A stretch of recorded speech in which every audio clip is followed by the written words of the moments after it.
along with Mark Tracy, and designing the program. And then it took on a great Scotiabank dedicated resources to the program in Craig Mayer and Yvette Anderson, and I'd like to acknowledge them because they have done a tremendous amount of work in that regard. Claudine Tracy from former DBJ, so she understands the SME and ecosystem very well. Althea Walters, Roxanne Linton from FHC. Roxanne has participated and supported us. I think Gillian Hyde from Jane Small Business. Jane Small Business has been a trailblazer in the area, and I should really acknowledge them because they have been in this for a long time, and Jane has really impacted small business in Jamaica. Alok Jan from, is it formerly of PwC? Alok? Yeah, Alok has been very supportive of this engagement. Divya from PwC also. And Shani, Duncan Faulkner, Shani is here also. She heads JMB Small and Medium Enterprise Resource Center. And we have all worked together to try and pull this all together. Then we have Melanie Williams from the Financial Inclusion Council from the BOJ. And we have Oral Shaw from MICAF. Nevada Poe, who we will see in a minute, and Brenda Barnaby, Intelligent, a young progressives company, Janine Chin, and Helen DeCosta. I just have to acknowledge them, okay? So these are the people that have been driving this program and pulling it all together.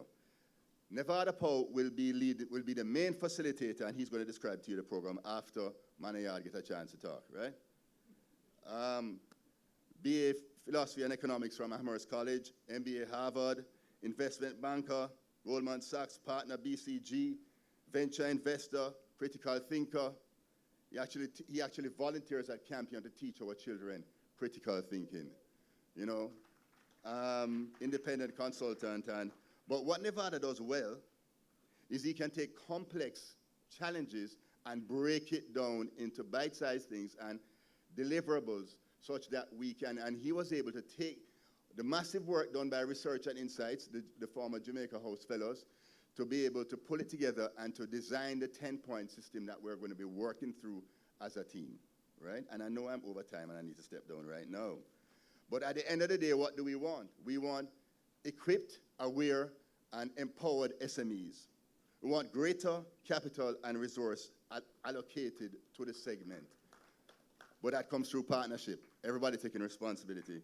More knowledgeable and effective stakeholders, BPOs, BDOs, as this environment is very dynamic, how do we change our models accordingly? More seamless and effective system. So two of the areas that we're working on is like fast turnaround time for loans. That's one of the areas that we're working on today. And Craig Mayer has done a lot of work in that regard, and Lisandra will be facilitating that area. I want to thank Lisandra Rickards also because she has been giving us good guidance in this area from the Branson Center. Thank you, Lisandra.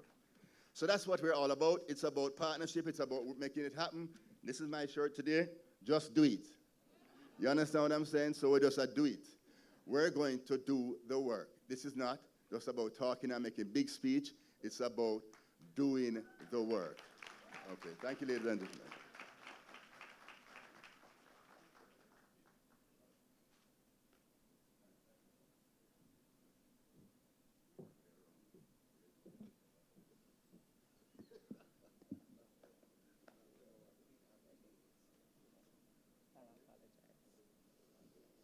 Thank you very much, Keith.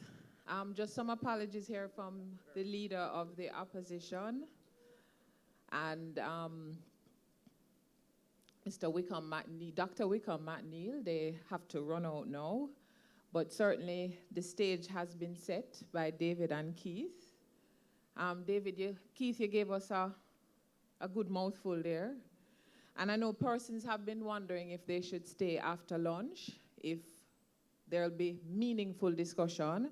And in fact, that's where the real work starts, because that's where we really get together to partner to start making the change.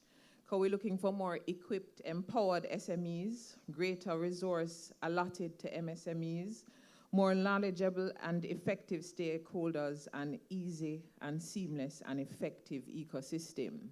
But we're going to need government support for this to happen. And we certainly have the Manayard, former Minister of Finance and MSME graduate himself, Now, Minister of Industry, Commerce, Agriculture and Fisheries. Ladies and gentlemen, a huge round of applause for the Honorable Audley Shaw.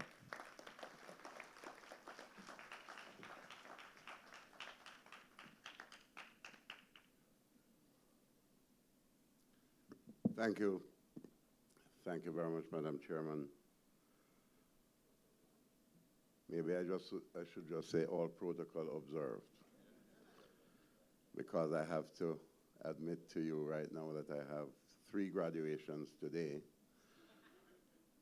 all in my constituency, and the first one starts at 11 o'clock. But I want to say that you don't have to worry, because my speech won't be long, because Keith Duncan already gave most of my speech. Thank you very much, Keith.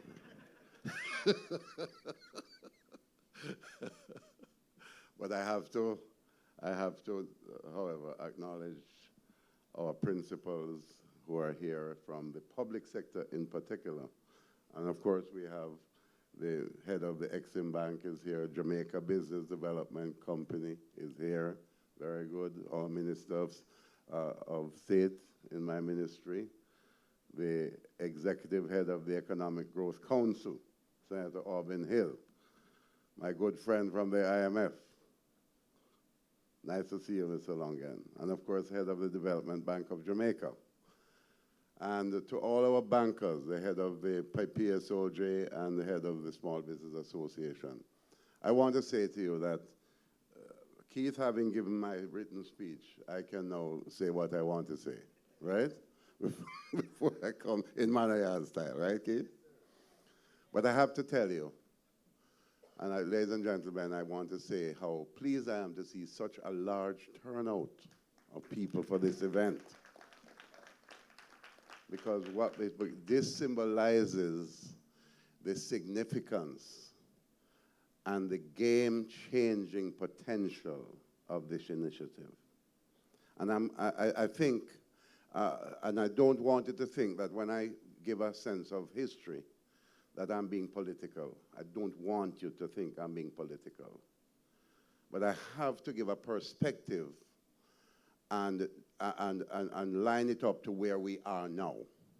It's important.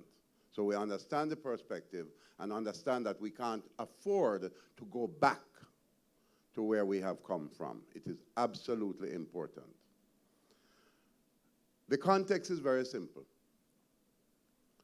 In Jamaica's history, in the 1960s, we were one of the fastest growing economies in the world. We were growing at 6% per year. Singapore came to look at our model because they were impressed. So Lee Kuan Yew came from Singapore. He wanted to know what we were doing here. Well, he went back to Singapore, set up the development bank based on the model of the Jamaica Development Bank. Today, Singapore's per capita income is $60,000 US. Israel also looked at our model. Israel, surrounded by deserts and enemies, their per capita income today is $40,000 United States dollars. And we are less than $6,000 United States dollars in per capita income. So where have we gone wrong? And this is the context within which this initiative is so absolutely and fundamentally important. In 1970, the economy in Jamaica grew in 1 year by 11.9%. I rounded it off at 12% the other day, and somebody would call the radio and call me a liar.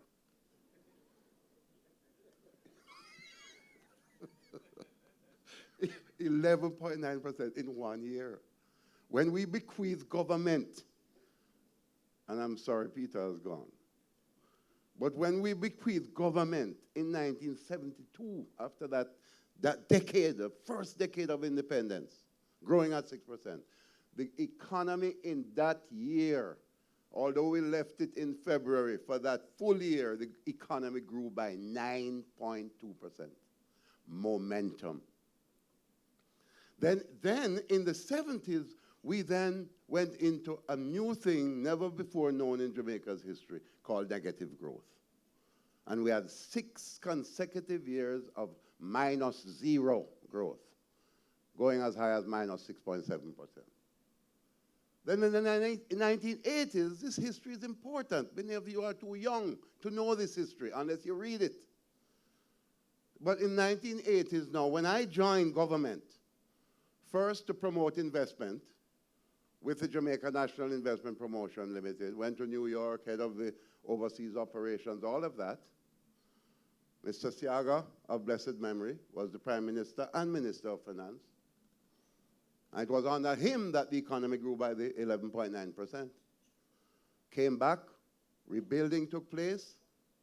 We promoted investment aggressively. You know what happened? By 1987, the economy grew in that year by 8%. That was the highest growth we had achieved since the 1972 year of growth of 9.2%. So we came back to 8% growth. And then when we handed over government in 1989 and 1990, you know what the growth was? 7% in 89 and 6.3% in 1990. And a gentleman, Mr. McDonald, writing in the newspapers 2 weeks ago, said that Mr. Siaga left the economy the same, worse than when he inherited it in 1980. Mr. McDonald, you need to write an apology to the people of Jamaica.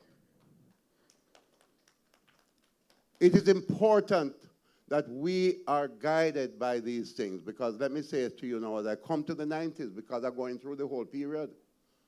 In the 1990s, we had an average economic growth, average interest rates of 54% for the decade of the 1990s. I lost several businesses in that period, Keith. I became entrepreneurial because I entered active politics in 1986. I lost a hardware store. I lost a quarry and block factory. I lost a gas station. You borrow money at 12 to 15%, which was already too high, and then the banks keep sending you 50%, 40%, 80%, penalties on overdraft, 120%. That is history, it is factual, and I hope I don't make anybody vexed, but it's the truth. Because that is the context within which we developed a financial sector that, instead of servicing genuine entrepreneurial potential, they were laughing all the way in the banks at these high interest rates. They were wealthy, but the country was poor. You see where we're coming from? And you see why, if I'm a little bit emotional as to where we are today, I want you to understand that I've lived through all of this. And when I was Minister of Finance in 2007, I'll never forget that seminal speech I gave in 2009. I said, if I have to haul the financial sector kicking and screaming into single-digit interest rates, I will.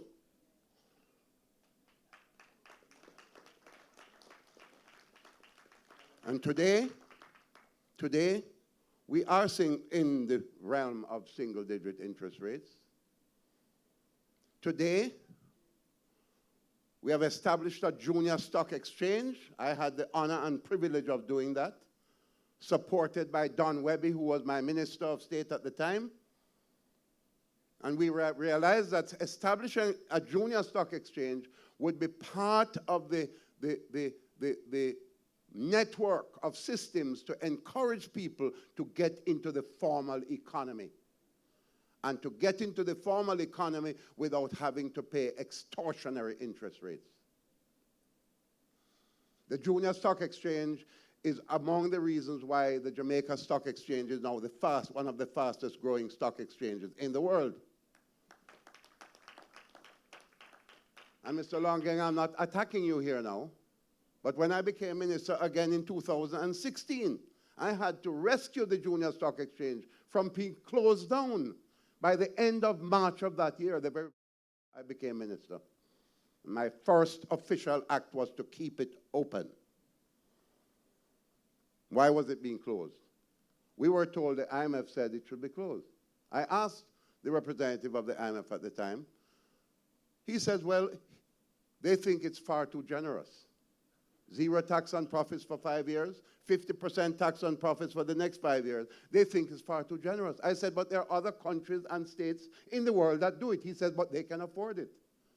And I said, oh, so we must stay in a state of perpetual poverty because we can't afford it. Anyway, we don't have time for me to tell you all of my story. I'm going to write a book. I'm going to write a book. That's what I'm going to do. So here is how I'm going to wrap up. What you are doing here, it is so significant, right?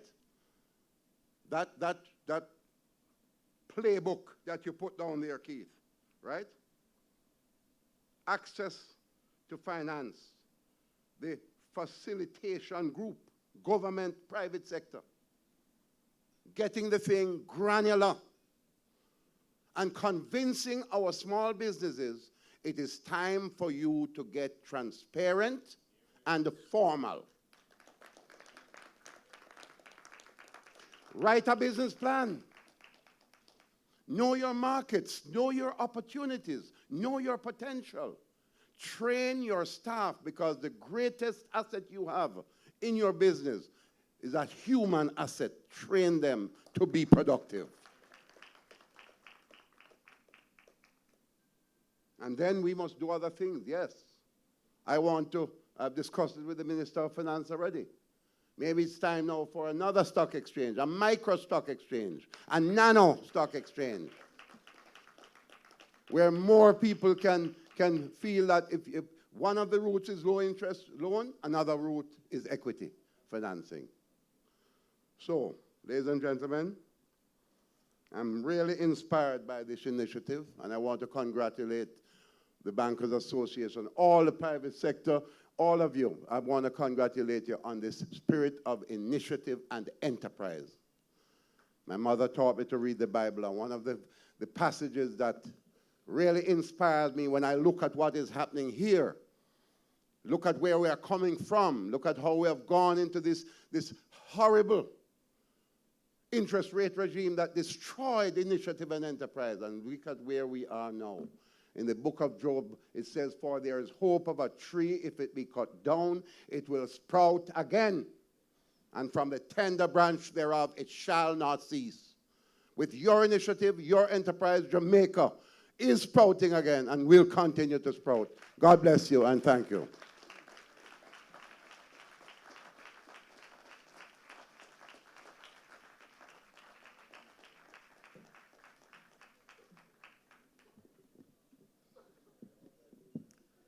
Thank you very much, Minister Shaw. The tree is indeed sprouting again, and we are certainly looking forward to that book. So we have heard from the PSOJ, from the Jamaica Bankers Association, from EPAC, and we've certainly heard from the minister and the government's perspective. And it is now time for the signing of the Declaration of Intent, because we're not just words, we're going to be action. So I am inviting at this time the stakeholder organizations. Minister Green is here from the Ministry of Industry, Commerce, Agriculture and Fisheries, Minister Green. The Jamaica Business Development Corporation, the MSME Alliance, Jamaica Bankers Association, Jamaica Association of Microfinancing, Jamaica Microfinancing Association, the Bank of Jamaica, and we just ask all of you to move to the center there for the signing, the Jamaica Cooperative Credit Union League, Private Sector Organization of Jamaica, Small Business Association of Jamaica, Jamaica Chamber of Commerce, and the Jamaica Manufacturers and Exporters Association. So everybody gonna sign today. And the Declaration of Intent that is being signed reads as follows. And since it's on this lovely parchment, I will start by saying, hear ye, hear ye, hear ye. We, the undersigned, understand that for small and medium enterprises to grow, they need affordable, easy to navigate access to finance and skills training. The ecosystem has to cost effectively build out the required capacity to ensure SME access to finance and skills in a user-friendly way. The interested financial institutions must build in the necessary structures to serve the segment profitably and sustainably. This may require some FIs to change their mindset around SMEs, expanding beyond traditional financial products and services and rethinking ways of doing business.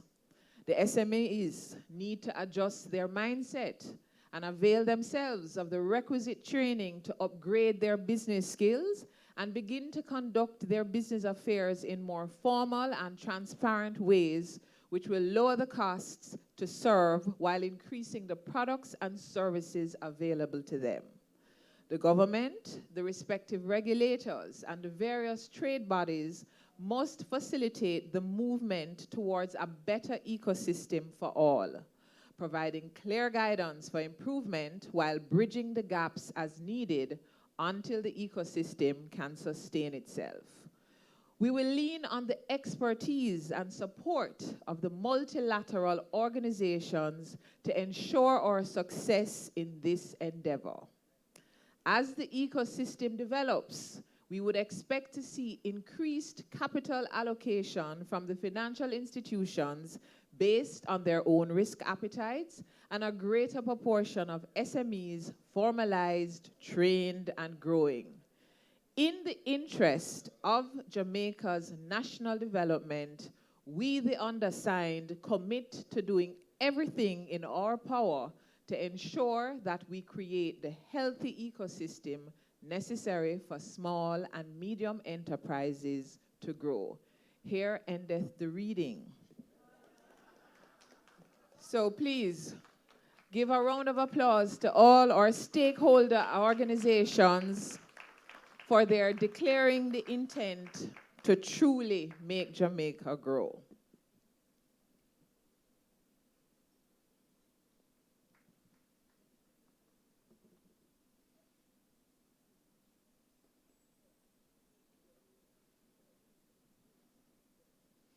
And just a reminder of the stakeholder associations, we have the Ministry of Industry, Commerce, Agriculture, and Fisheries, the Jamaica Business Development Corporation, and we can clap them while we go on, the MSME Alliance, the Jamaica Bankers Association, Exim Bank, Jamaica Association of Microfinancing, Jamaica Microfinancing Association, the Bank of Jamaica, Jamaica Cooperative Credit Union League, the Private Sector Organization of Jamaica, Small Business Association of Jamaica, Jamaica Chamber of Commerce, and Jamaica Manufacturers and Exporters Association. Let us clap them again.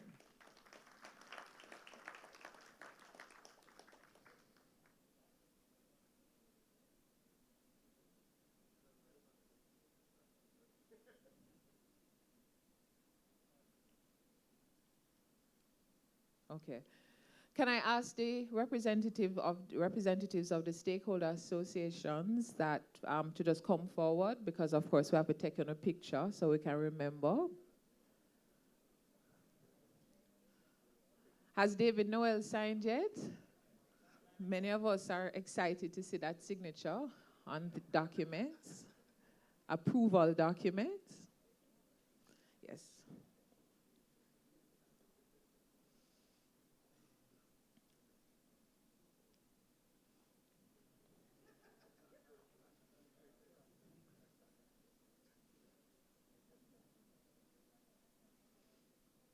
So we're going to have a photo opportunity with our stakeholder organizations, and I would just invite now members of our first panel to arrange themselves.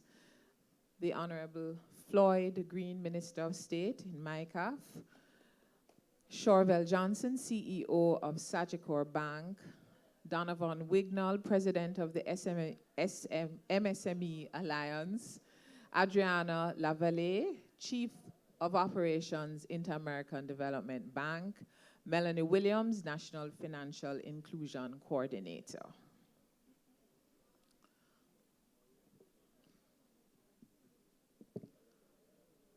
So ladies and gentlemen, this is a very important moment in our history, and I just ask that we applaud the organizations, because this is the start of something new.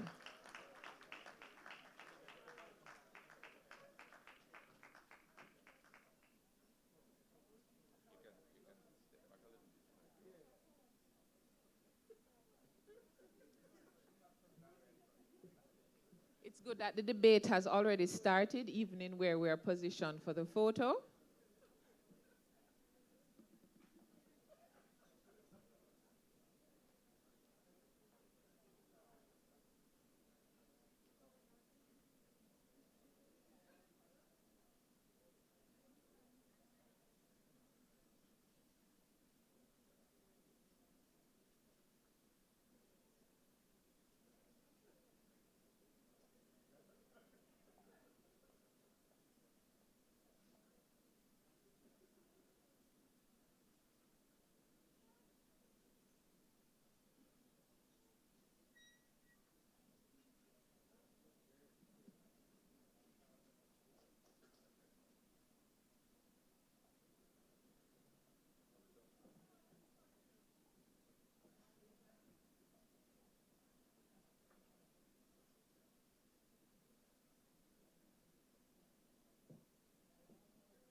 So ladies and gentlemen, we'll now welcome our first panel. And the discussion is around what's going to change.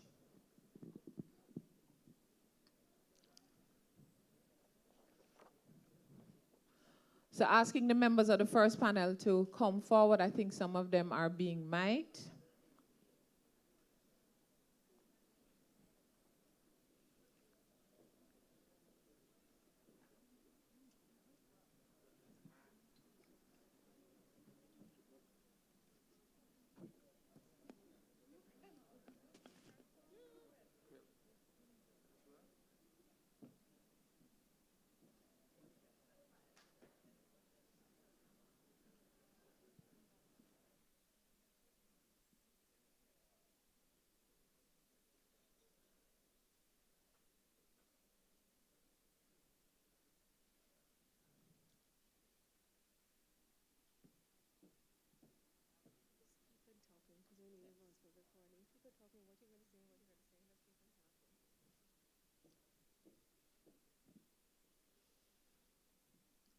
Ladies and gentlemen, in our first panel discussion, what's going to change, we'll have the Honorable Floyd Green, Minister of State in MICAF, and he will be speaking of the importance of the SMEs to the economy.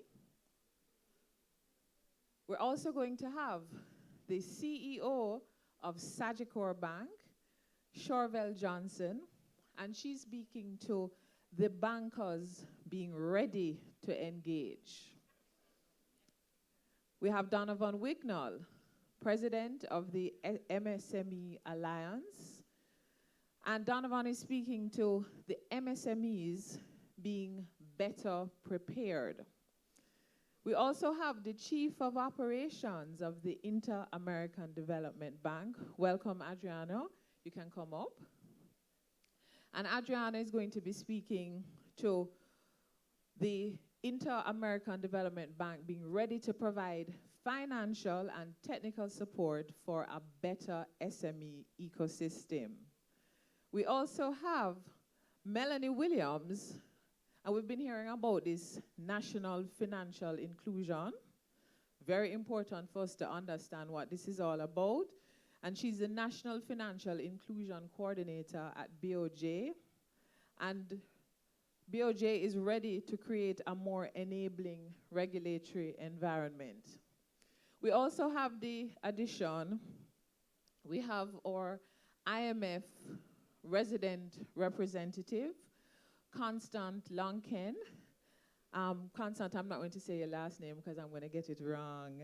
So I'm going to stop there, okay? So Constant actually had to change his flight arrangements so that he could be with us for a few minutes to speak on the IMF's perspective. So Constant, welcome. Could we have a cordless mic for Constant, please? So welcoming all of our panelists. Honorable Floyd Green, please give him a round of applause. Minister Green, oh, you want to sit down so far from me? Mid want you sit down, right? So, huh? You can, they gave you numbers. Oh, so whatever which is so far from me. Adriano, you got 5. Is Donovan ready? Donovan, please come forward. And Melanie. Melanie's on her way up. Okay.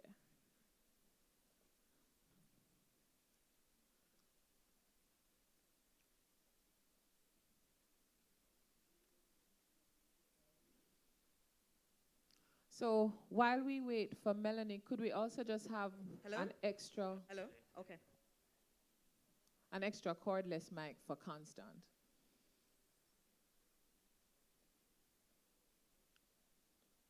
So ladies and gentlemen, this is where the discussions begin. After this particular panel, we will have a break. This panel will also come with a question and answer section. Do I see Gariel in the audience? Gariel Ferguson, you had a lot to say to me this morning, so I expect a lot of questions from you. We also have an audience on Facebook Live, so we will be getting questions not just from the room, but from Facebook Live, the wonders of technology. Welcome to Melanie.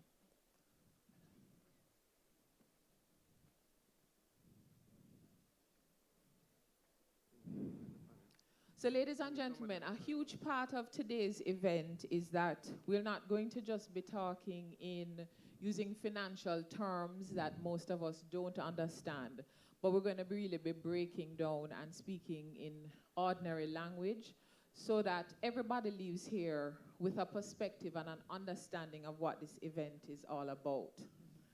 So Minister Green, yes. Welcome, sir. Thank you. Minister Green, you are in fact responsible for MSMEs in MyCAF. And what I'd love to hear from you is, given the macroeconomic factors, because we're having stabilization, inflation is under control, we have a floating currency regime. What do you expect from a government perspective to be seeing on the micro level in regard to our MSMEs? Thank you, and I really want to commend all the partners on embarking on what I think is a really important initiative. I think I'll answer twofold. Clearly, part of our responsibility as government is to ensure that we set the policy framework and help create an enabling environment for our small, medium, micro enterprises to really flourish, to prosper, and to grow. We have set about to do that in an earnest fashion, and much more in relation to action and less in relation to talk. So one of the first things that we embarked upon doing as a new government is updating our MSME policy. And in fact, in 2018, we would have passed a new MSME and entrepreneurship policy, which really outlines the vision and comes with an implementation plan. And we set about doing that by taking a stakeholder-based approach. So we did have mostly all the entities represented here on our stakeholder consultation team that helped us craft the policy. But we decided that now that the policy has been crafted and we have a 5-year implementation plan, not to disband that stakeholder team, but in fact to turn them into an implementation task force. Because in Jamaica, the truth is we've had a history of doing policy, talking the talk, but failing miserably on the implementation of same. And part of those things means direct focus on MSMEs. So for the first time in our ministry, we have a unit that is focused on our micro, small, and medium enterprise sector. And that unit came to fruition in 2016. So now that we have the policy, that we have the unit, we now have set about to remove some of the barriers that would have stopped our small businesses on the ground from, one, formalizing, and from really taking advantage of the opportunities. And Minister Shaw and some of the speakers have mentioned some of those. So we've removed the minimum business tax, which was a clear indicator in our policy framework that that is something that needs to be taken away. We would have moved the threshold for GCT. So one, to ensure that more people are coming to the formal sector, but really to free up capital so that more of our businesses can really invest, one, in their personnel and invest in growing their businesses. So now that we've set the policy framework, I think on the micro level, what we want to see is, one, more of our entrepreneurs with those business ideas using the facilities that we have. So using the JBDC, coming forward to allow us to transform that idea into a solid business plan and allow us to develop that capacity. So we really want to see that. And as we go on, I will speak a little bit more about some of the financing options that we will have, that we want to see on the micro level, more of our businesses taking advantage of. Okay, thanks a lot, Minister. And Constance, since we have you, you also have a mic. From an IMF perspective, you've been a part of seeing Jamaica through quite a bit of change.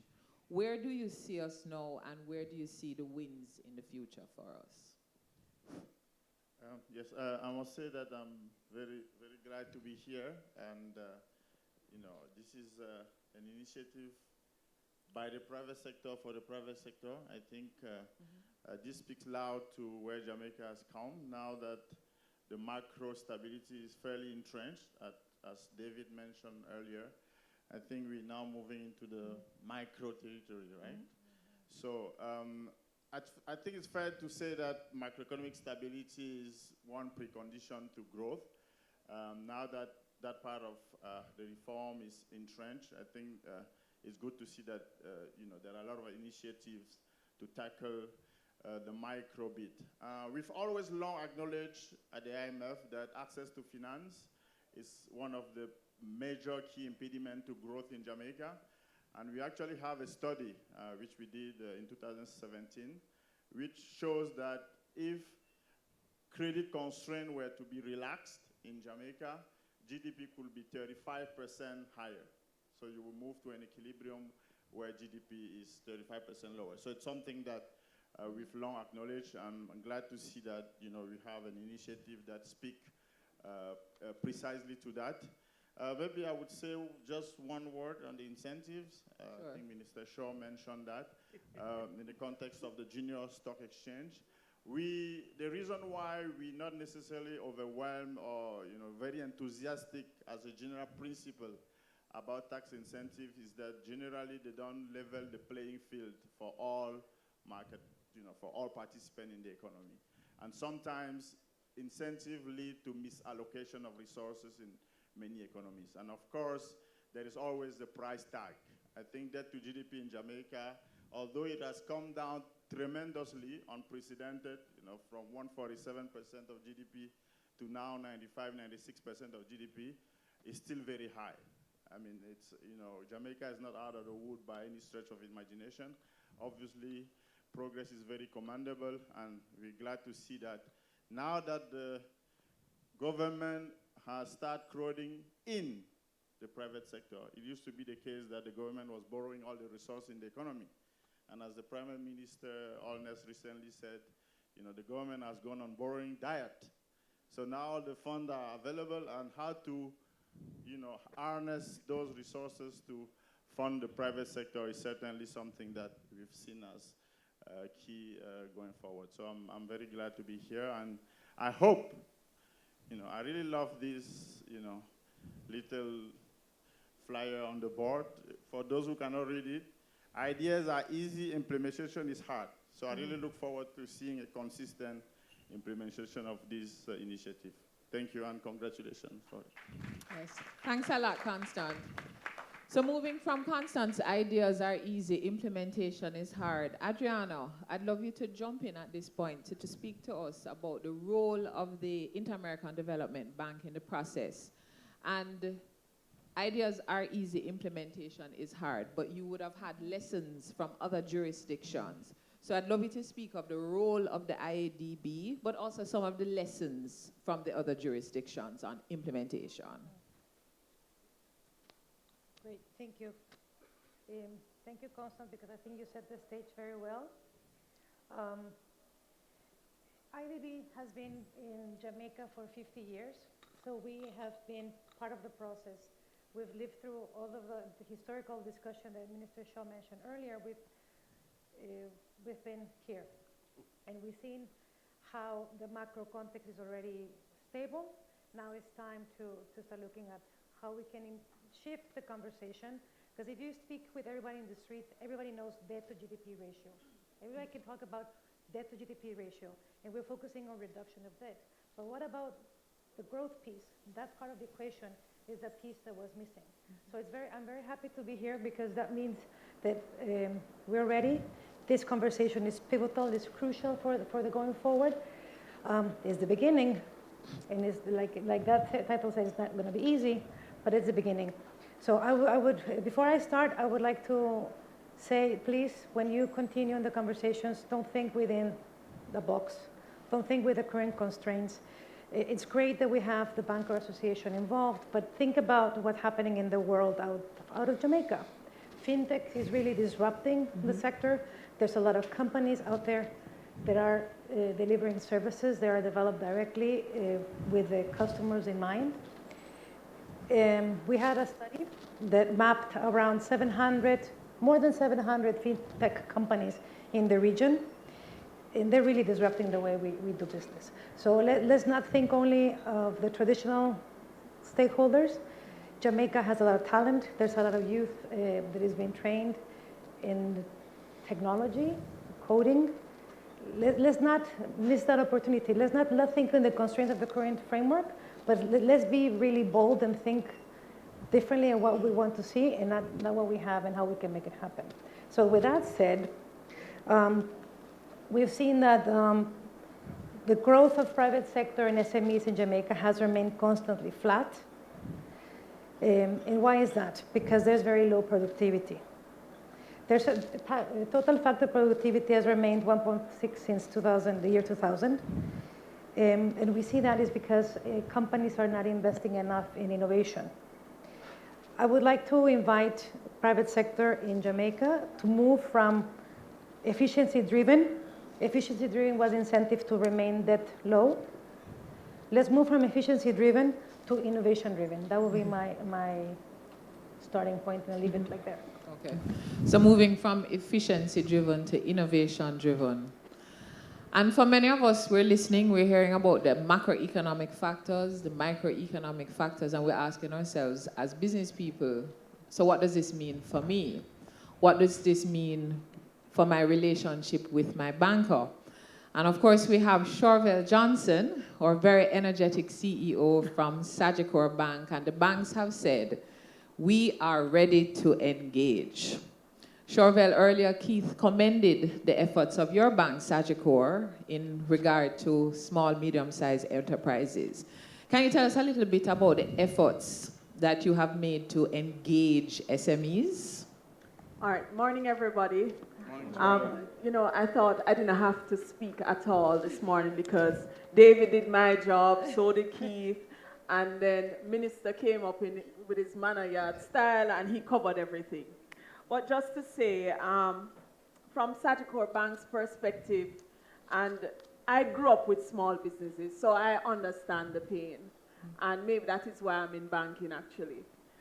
So we have always been looking out, you know, the buzzword is financial inclusion. What is it that we can do differently? So last year we came up with Swipe, which is a mobile machine that allows small businesses to be able to access cash. And we also came up with a My Cash card, which allows people to shop online without having to go through all the processes. So we are essentially looking for areas that make life seamless for other persons, but even more importantly, we established a relationship with JBDC. But I think it's not about Sagicor Bank, it's about the Jamaica Bankers Association and what we are doing now to re-engage. And we're now at the stage, you know, where we're all working together. because we understand totally that for our economy to grow, the small businesses have to grow, and we have to help them to grow. So that is our mandate, and you know, we've had these discussions over and over again, and I see all my peers in the other bank smiling because I'm saying the right thing, but that is what it is. We are engaging everybody, and we have been asking for tiered KYC, doing things differently so that we can onboard people. So we are opening that aspect to allow this change to occur. What we will ask and what we will need is that you have to trust us as well. So I don't know how we're going to do that today, but trust is a huge factor in business, right? So we can't have somebody who we're trying to help, and as bankers, this happens all the time.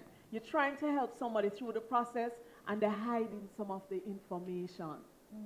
So today has to be the day when we stop hiding that information. And as you say in Jamaica, just level with we now, level with we. Tell us exactly what is going on. Or if we agree that every month these monies must come into the account, don't send it to another bank and take the money. Because at the end of the day, and David said it this morning, it's not the bank's money. It's the depositors who are some of the same people in this room. It's their money, and we have to protect that as well, right? So we are ready. We stand ready. We're all working together. We're at different stages, but we're all working together, and we're happy to be here because we will make it work. And that includes coming up with new products, new ways of doing stuff, but it has to be, it's not a one-sided approach. We all have to work together. So this is really a relationship. It is. Yeah, clap, Chorvelle. So Chorvelle has raised the issue of trust because this is a relationship. So we want that transparency. We're putting everything on the table for this marriage. So if you have false nails and a weave, we want to know because we want to put everything on the table. Now, Donovan, when you hear from Chorvelle, and we know that Chorvelle speaks very well and is very charming, can we believe what the bankers are saying? What have been some of your members' frustrations? What is coming from your members with these various changes? Tell us a little bit about the MSME side of the story. Well, Rochelle and Chorvelle, I must say I disagree with a couple of the things you say. One thing is that the treatment of MSMEs as one homogeneous group is always a mistake. There are MSMEs who are ready, MSMEs that have relationship with your bank, have sent all their monies through your bank, but yet still they are not treated with the type of relationship that sees them being, you know, a customer for a very long time, which you know. Whenever a loan application is put in, you're run through the rigors, you're given the runaround, you're asked for every single document that you can throw at them. The forms are long and onerous. I mean, you know, it's just a difficult time. Contrast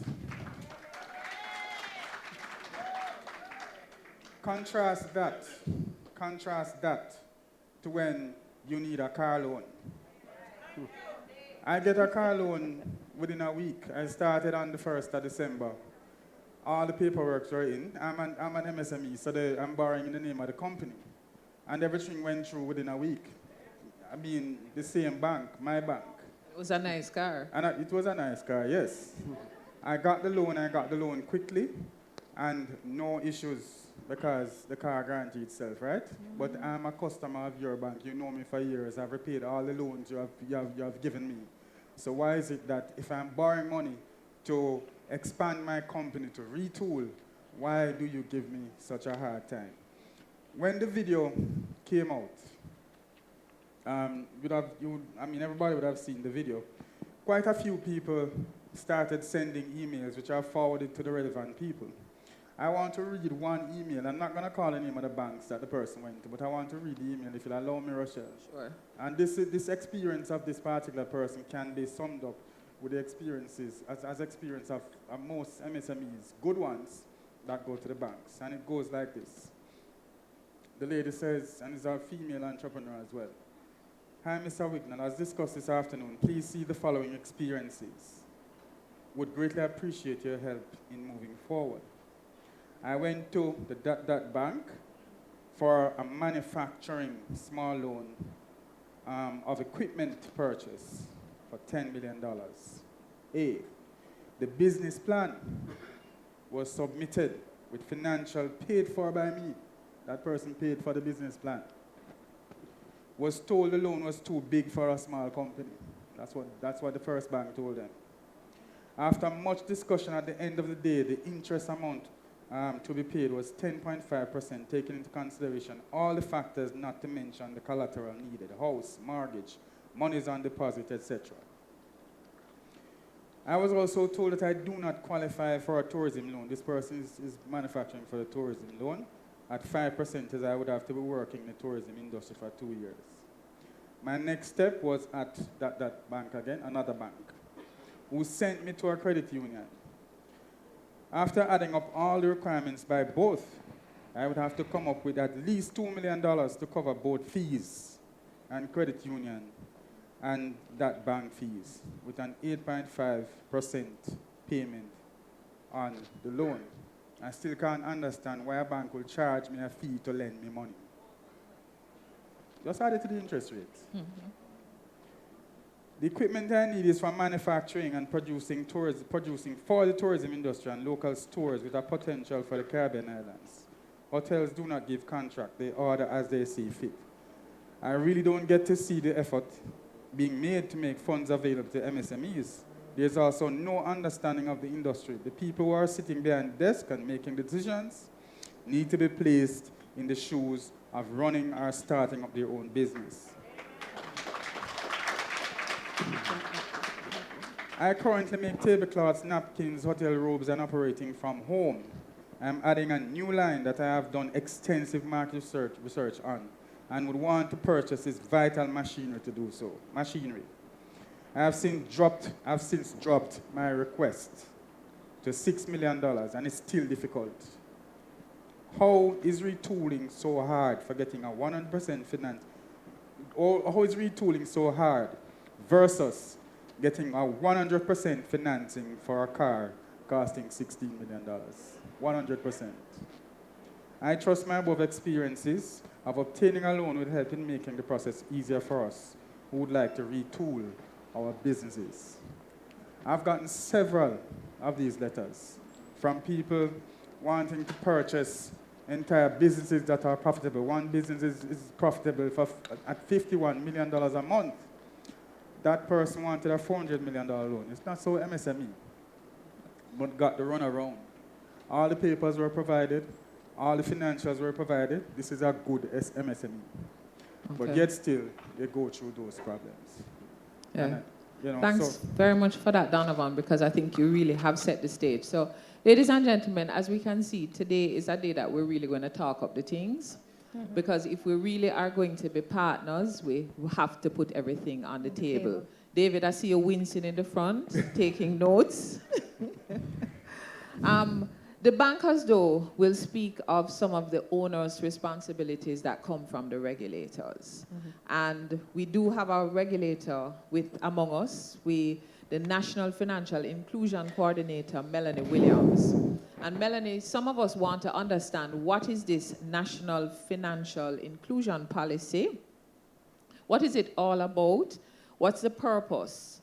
And what has so far been done through the National Inclusion Group to move us forward? Because we heard Chorvelle speaking of graded KYC. We heard Keith speaking earlier about movable assets. What has really been done?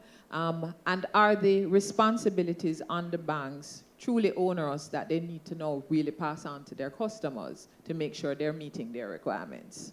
Thank you, Rochelle, for that. Good morning, everyone. I want to acknowledge the work of PSOJ as well as Jamaica Bankers Association. This is phenomenal. we have been partnering with the JBA and PSOJ for over 2 years, but this is a culmination of that.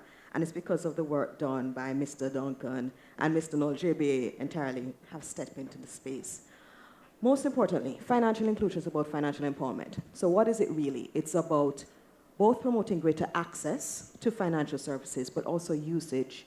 And for usage, you need to design products. So in the audience, we see among the attendees, for want of a better word, or team members on the Financial Inclusion Network, the regulatory environment. BOJ, like the JBA, has stepped into the modern world in large part because we have not only been looking at the financial sector reform, but looking at how we create a regulatory space that actually meets the needs of this new economy. In fact, I'll just highlight one example that was mentioned earlier this morning by Mr. Duncan, and that's a standard of sound practice on provisioning. It's a very long name. Let me read it to you. I had to get the full name to update. Right. The standard of sound practice on problem asset management, provisioning requirements, and accounting for expected credit losses. Very long name to simply say that these are the new principles that we have articulated to the industry for managing the credit adjudication process. And that's in the context of having a Credit Reporting Act. That is in the context of BOJ having had the benefit through MICAF, actually, Minister Green, and I really need to, forgive my colloquial expression, big up the MSME unit, because if it wasn't for Mr. Shaw, Oral Shaw, Karen Hilton, we at BOJ would not have had the opportunity to have that type of stakeholder consultation with you and with the IFC, and we would not have created new regulations that really dovetail very nicely with SIPA, which is what you heard Mr. Duncan speak to. Now, SIPA, the Security Interest in Personal Property Act, is part of the portfolio responsibility of MICAF. And it's very important because it's now moving to movable collateral. So having put out the rule book, the new rule book, the question is, with greater liquidity in the banks, what are our commercial banks doing to respond to the new rule book, to the new game? Are you still playing checkers when you need to be playing chess? And in the audience as well, we have other representatives. We see representatives of JAMFA and JAMFIN, which are the microfinance institutions. And we also have representatives, I saw Mr. Robin Levy of the Jamaica Cooperative Credit Union League. Now, what does that mean? We have in the landscape different types of financial institutions, some which are more nimble than others, and some which have a different business model. But the opportunity presented by this forum is for the banks to say, we're ready to adapt because the economy has changed. And the banks have the power. They are the big lions, for want of a better term, on the savannah, and they can actually make this happen. So what I am hearing today is, okay, we are willing to change. But let us not negate that apart from the deposit-taking institutions, the commercial banks, PSOJ also has representatives of other financial institutions that are also there to meet the needs of the population and MSMEs, especially that first M, micro. So going back to the point that Donovan made, we can't treat each MSME as if it is one collective, and that's the benefit of the work done by MICAF and the MSME thematic office. Micro institutions or micro enterprises have very different needs from those which are small, from those which are medium-sized. And when you're looking at really financing for the working capital needs, we have to understand the market. And as I mentioned that, I just want to flag something else in terms of the regulatory environment in the financial inclusion context. The Credit Reporting Act, and of course we have representatives from our credit bureaus here. The more data our credit information providers give to our credit bureaus, as well as pull, allows for a better credit profile to be created of an enterprise. And it reduces the pain point of the entrepreneur now engaging with the financial institution. And I would encourage all of the financial institutions not only use a credit report as if it were a threshold requirement, something to use whether or not someone qualifies for a loan, but really now consider using that credit report as a mechanism to price the loan. We really have to change our thinking. And that's what financial inclusion is all about. Now, you asked where we are with financial inclusion. So again, the benefit of this forum is accountability, and I love that slide. Ideas are easy, implementation is hard. The government of Jamaica had launched a national financial inclusion strategy in 2017, March 2017. This is now 2019. I pulled out 13 of the action items which relate to MSME finance, as well as to creating the supporting infrastructure. We've had movement on all. And the movement has been driven by institutions like the Development Bank of Jamaica, been driven by MSME, the MSME Thematic Office in MICAF, by BOJ, by the Companies Office. So the public sector entities are doing it, but for true implementation, we need the private sector to respond. Because remember, the legal framework is a rule book, but to create the market, that's where the business comes into place. So I hope that answers some of your concerns. Yes, thanks a lot, Melanie.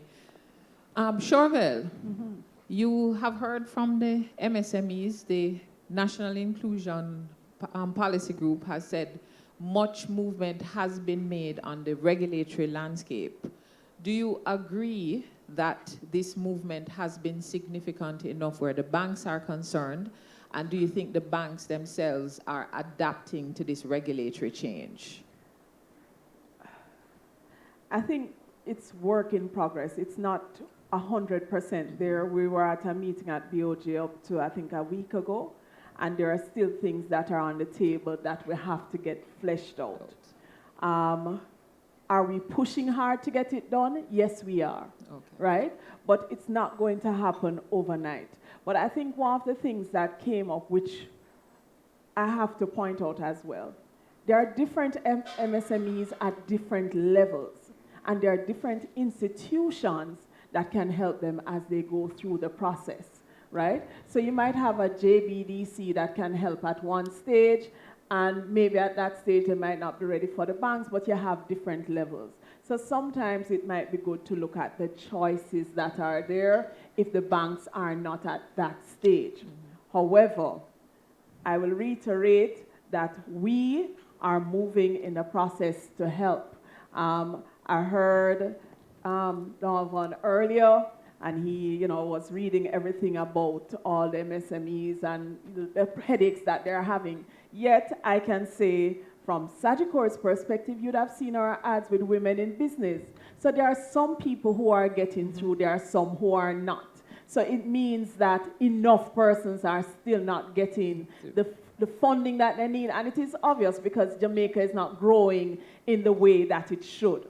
So we being here at the table today means that we as bankers are ready to take off the ties. You saw David up here earlier with no tie. We're taking off the high heel shoes. We're bringing things down to the basics, and we're here to help. We're not looking, yesterday was the past. Today is a new day. Today is a brand new day. And with that new day, we have to look on the opportunities that may exist. So yes, there might have been stuff that we didn't do right, but it wasn't for everybody, because there are some small businesses who got loans.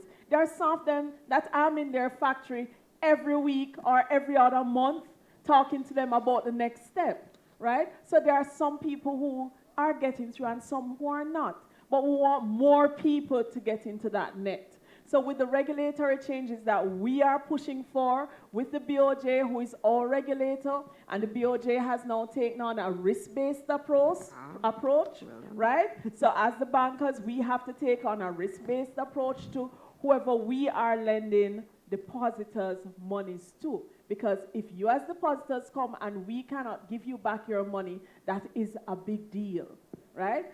But we need information. We need cooperation, and we will figure out how, one, if we can't do something to you, we're not going to wait 10 months to tell you, right? We're going to let you know within a week or within a day. We will be sticking to our service level agreements, which I'm sure during this period, Keith, we will decide what those will be. For the things that we'll need, we're going to decide what are the things we'll need in order to give you a loan, right? And we're going to make it easier for that. So, I would want, Moderator Rochelle, that we look on how we can move forward. The pain has been there, and we've spoken about the pain. The banks have taken their beating, but we are here today. And I know for a fact that from Sagicor's perspective, we have been pounding the pavements, and we've been there. I've seen Jane there. We've been working with JBDC. I've seen First Global, and the other banks are also putting things in place. So since we are down the wicket, Let's stop beating us up today. Let's see how we can move forward and look on the ways that we can run together to make Jamaica a first world country, because we're holding ourselves back. Yeah. Thank you for that, Chorvelle. Melanie, I see you reacting to Chorvelle's if I comments. just make, and I congratulate you, I need to say that, because this forum has highlighted something which I expressed to Mr. Duncan. It's about us now placing the MSME as a consumer at the center of the economy. Absolutely.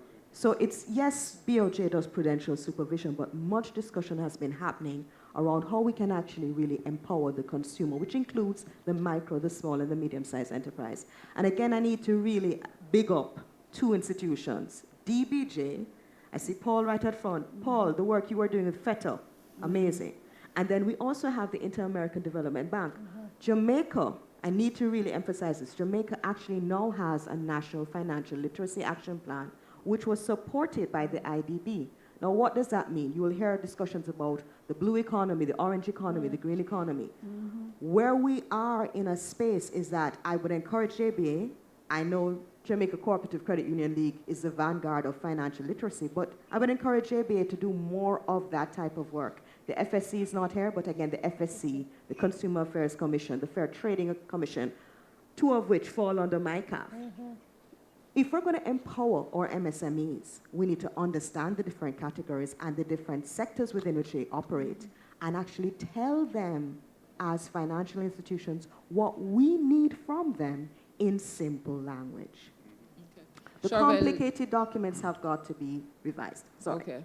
Because you said the debate is starting already. Can I just Chorvelle. say, and I don't see Miss Valerie here, but they had something on JBDC, had a session the other day on the orange economy. Exactly. Yeah. And as bankers, we had to go in there and talk the things, right? So we were in there having those conversations. So we recognize what is orange, blue, and all those colors, and we have been working with them. Because, you know, one of the things I said, because the orange economy, we're talking about the actors and the creative people in entertainment for those persons who don't know.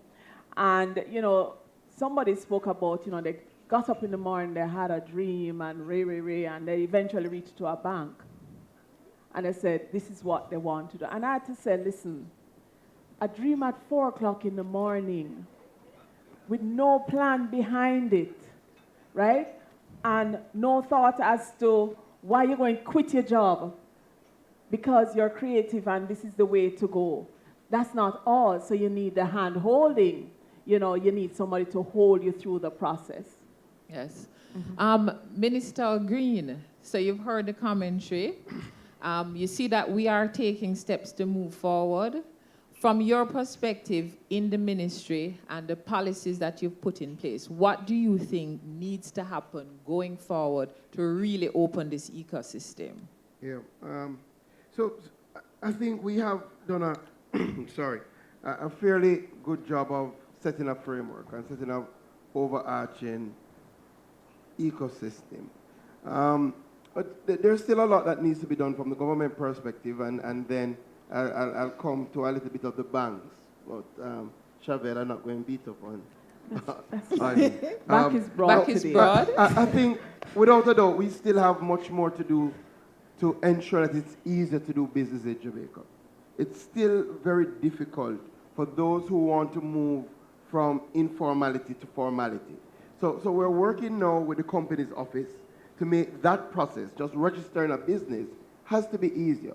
The concept of going, filing documents, having to go back with problems, having to go back again and again, these are some of the things that entrepreneurs have raised with me as things that we have to treat with. So part of what we're trying to do is to ensure that by the end of this month, companies will be able to, persons will be able to completely register their business online without having to go into the actual Companies Office. And I think that will go a far way in making it easier. I'm going a bit further because I'm very cognizant of how often these discussions happen in urban Jamaica and leave out the entrepreneur in rural Jamaica. And I want to say to Keith and the PSOJ team and the bankers and EPOC that I hope that in some of these workshops, we're moving outside of Kingston. And when we say outside of Kingston, not just Montego Bay, because it's easy to say we're outside of Kingston, we're going to Bay. Clearly I'm biased, but St. Elizabeth is a wonderful place for us to come with a discussion of this nature, especially if you're looking to get our people who are in agribusiness. So one of the things that we're going to be doing with this company's office rollout is ensure that we have kiosks in various tax offices around the country where you can go in and register using the kiosks. So we're going to be rolling out 12 of them across Jamaica. So those are some of the things that we're trying to get done. We now have online a search platform. If you don't know hard work of the MSME unit or Sean, that team, you can go online at the Mycroft website, and we have a search tool for MSMEs. And it can give you basically all the information in one place about bank offerings, who is offering loans, at what interest rates, what are the various entities in the ministry and across government that can help in really scaling up your company. And again, you've heard about the JBDC and the work that they have done. Part of what we have to do as a government is expand the reach of the JBDC. Excellent team there. But again, a lot of the entrepreneurs still are unaware and don't have access, because you find, especially as a small business, you plow all your money into growing the business. So even to access some of the workshop services, we have to bring it to the people. And that's a big thing that you'll be seeing us doing. So we'll be rolling out some SBDCs. We have one in St. Thomas that we're going to launch, and we want to get them right across Jamaica. A couple more things. I sat with some MSMEs when I just came in as minister, because one of the things that Minister Shaw asked was to focus on this area. And we've heard the cry about space and about not being able to scale up because of a lack of space. Again, great ideas that start in your home, on the veranda, and then you're looking for low-cost space, and it's not there. So we want to set up some incubator spaces. We have one now on Marcus Garvey Drive, tremendously oversubscribed. I think this is another opportunity, Keith, for us to partner. How can, with the private sector, pool resources with government, find some spaces, working with the banks, find some spaces that our small companies can come into at low cost and expand. Again, right across the globe, we've seen those models that have worked. We want to set up at least 4 of those regional incubators. I know that I've spoken it here. I know that it will happen with the help of the private sector. The last thing is why we have been brought here, and the conversation about access to capital.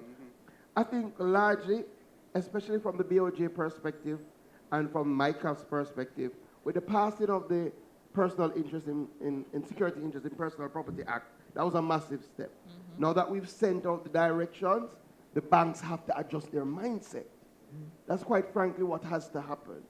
The reality, even in our ministry, we have said to our bank, who has done a brilliant job, the Exim Bank, of trying to work through some of the nuances with our micro, medium enterprise space, that we have to do more.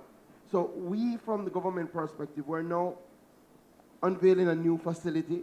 We're seeking to go to 600 million. We're going to start with 400 million that we're going to give to the Exim Bank to online into the micro, medium, small enterprise sector, largely focusing on our manufacturers. And I heard the cry again from the manufacturer in that email. I sat with the Manufacturers Association. They were saying that the interest rates were still too high, because we were looking at, quite frankly, when we started the journey, at about 7% through the Exim Bank. I think I can now say here that based on the discussions we had with the manufacturers, based on the internal discussions with our MSME unit, we're now looking to unveil that new facility at 4.75%, which would be the lowest rate that the government has ever put into the sector. And we're doing that mostly to send a signal, one, that it can be done, but we will never have enough money as a government to lend into the sector. So the banks now have to come on board.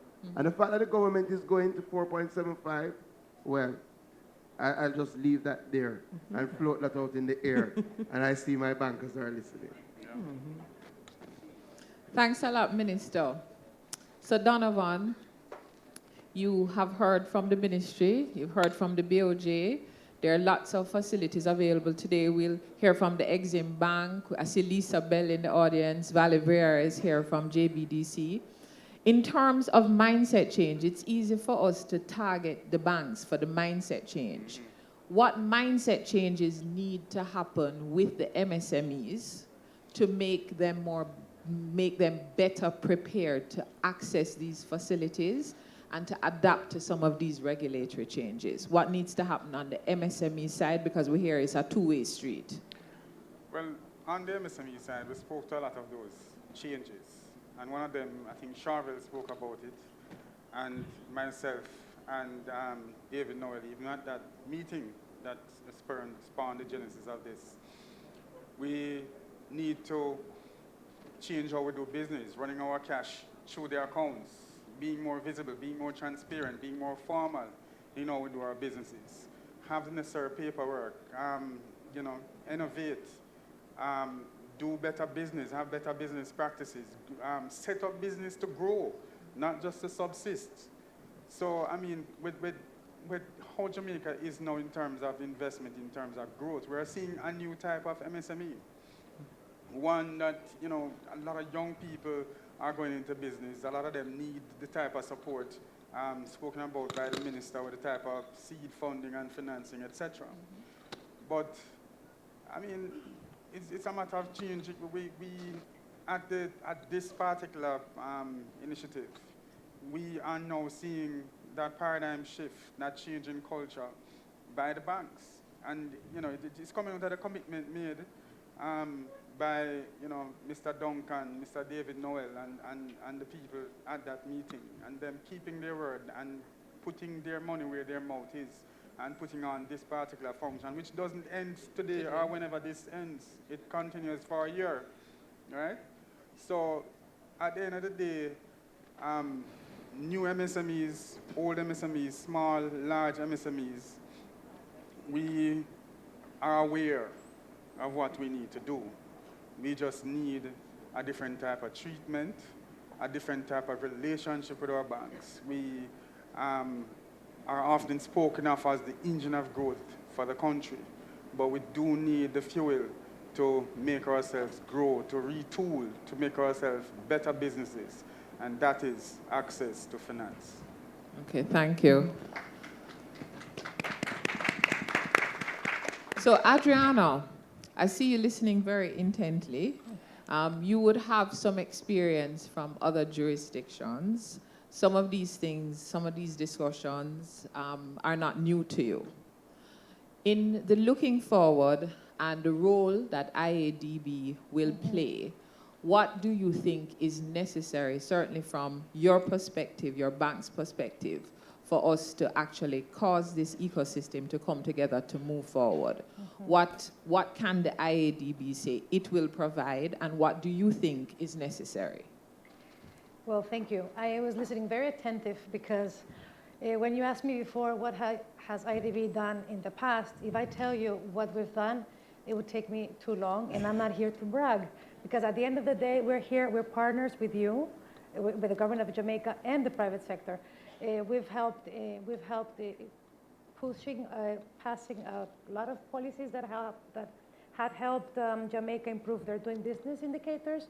We've helped with the PPP area. I mean, we've helped in a lot of sectors. But the point I'm trying to say is that we've learned a lot of lessons.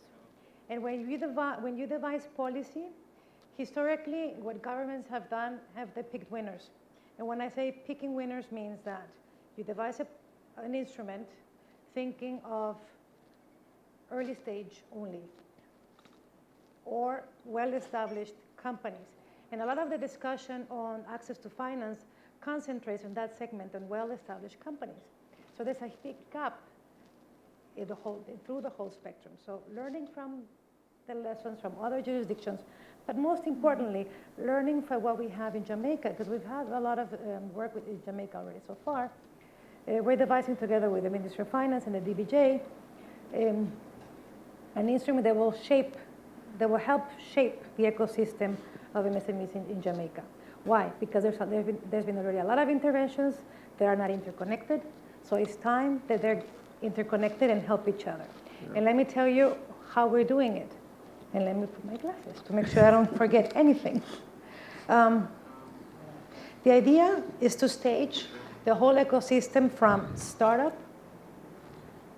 designing instruments that are pertinent to that segment. At startup, you cannot think of financing for a bank. Right. So let's have that clear. So designing the instrument with the clients in mind. And that's a big shift that we're doing, we're having together with the DBJ. And I don't want to say it's IDB, it's together with DBJ and the government. Okay, from the startup, then you have the established business. And we divided the segments in three categories. You have the potential startups. For that one, our focus would be in creating sustainable pipeline on high growth potential SMEs. What we say with that is that we see that there's a lot of manufacturing, there's a lot of services, but don't miss the opportunity to really get into those high growth potential sectors. And when I talked about it, that's technology. Like I mentioned it earlier, there's a lot of knowledge in Jamaica that is not being tapped sufficiently. And if you tap into that segment, the growth will be exponential. That's for startups. For this one, typically you would need funding through angel investing, helping develop the idea to the prototype and to make it scalable. So when you have, then you have a startup, right? You have a well-established startup. To scale up those startups, you need to promote activities that sustain their growth. So the approach is completely different, and the instrument that we use will be different. With high growth potential SMEs that are already being established, the key is not only into being more efficient, is how to invest in productivity and innovation. If you invest in innovation, you're definitely going to spark growth in that segment. So the approach is very different depending upon the stage of where the company is. And I think the government understands that. I'm seeing that we have a lot of activities happening in the ecosystem, and we're very happy that finally we're going to have it integrated with a common vision and understanding that not every client is the same, and every instrument that is going to be designed is going to be designed with the client at the center stage. And I'm very happy to hear that that's echoed by the bankers and the associations. And we're here, we're partners, and we're happy to continue with the conversation because there's a lot of exciting activities happening. And let me just close the idea. One of the biggest roadblocks we found, or bottlenecks to SME growth, was the issue that you mentioned on mindset. We need to learn to fail, and if we fail fast, learn and move ahead. So that's something that we need to work on, right? If we're going to fail fast. Learn and grow. Good. Yeah.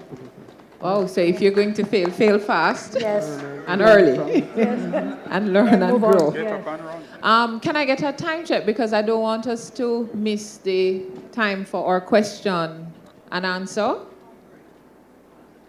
How much time do we have left? Okay. So do we have time for a few questions? Yes. So we're going to jump into the questions because this is really about the discussion. So I know your questions are burning. Don't all rush to the mic, and we have a mic in the center. Don't all rush. Garel, you might as well come forward.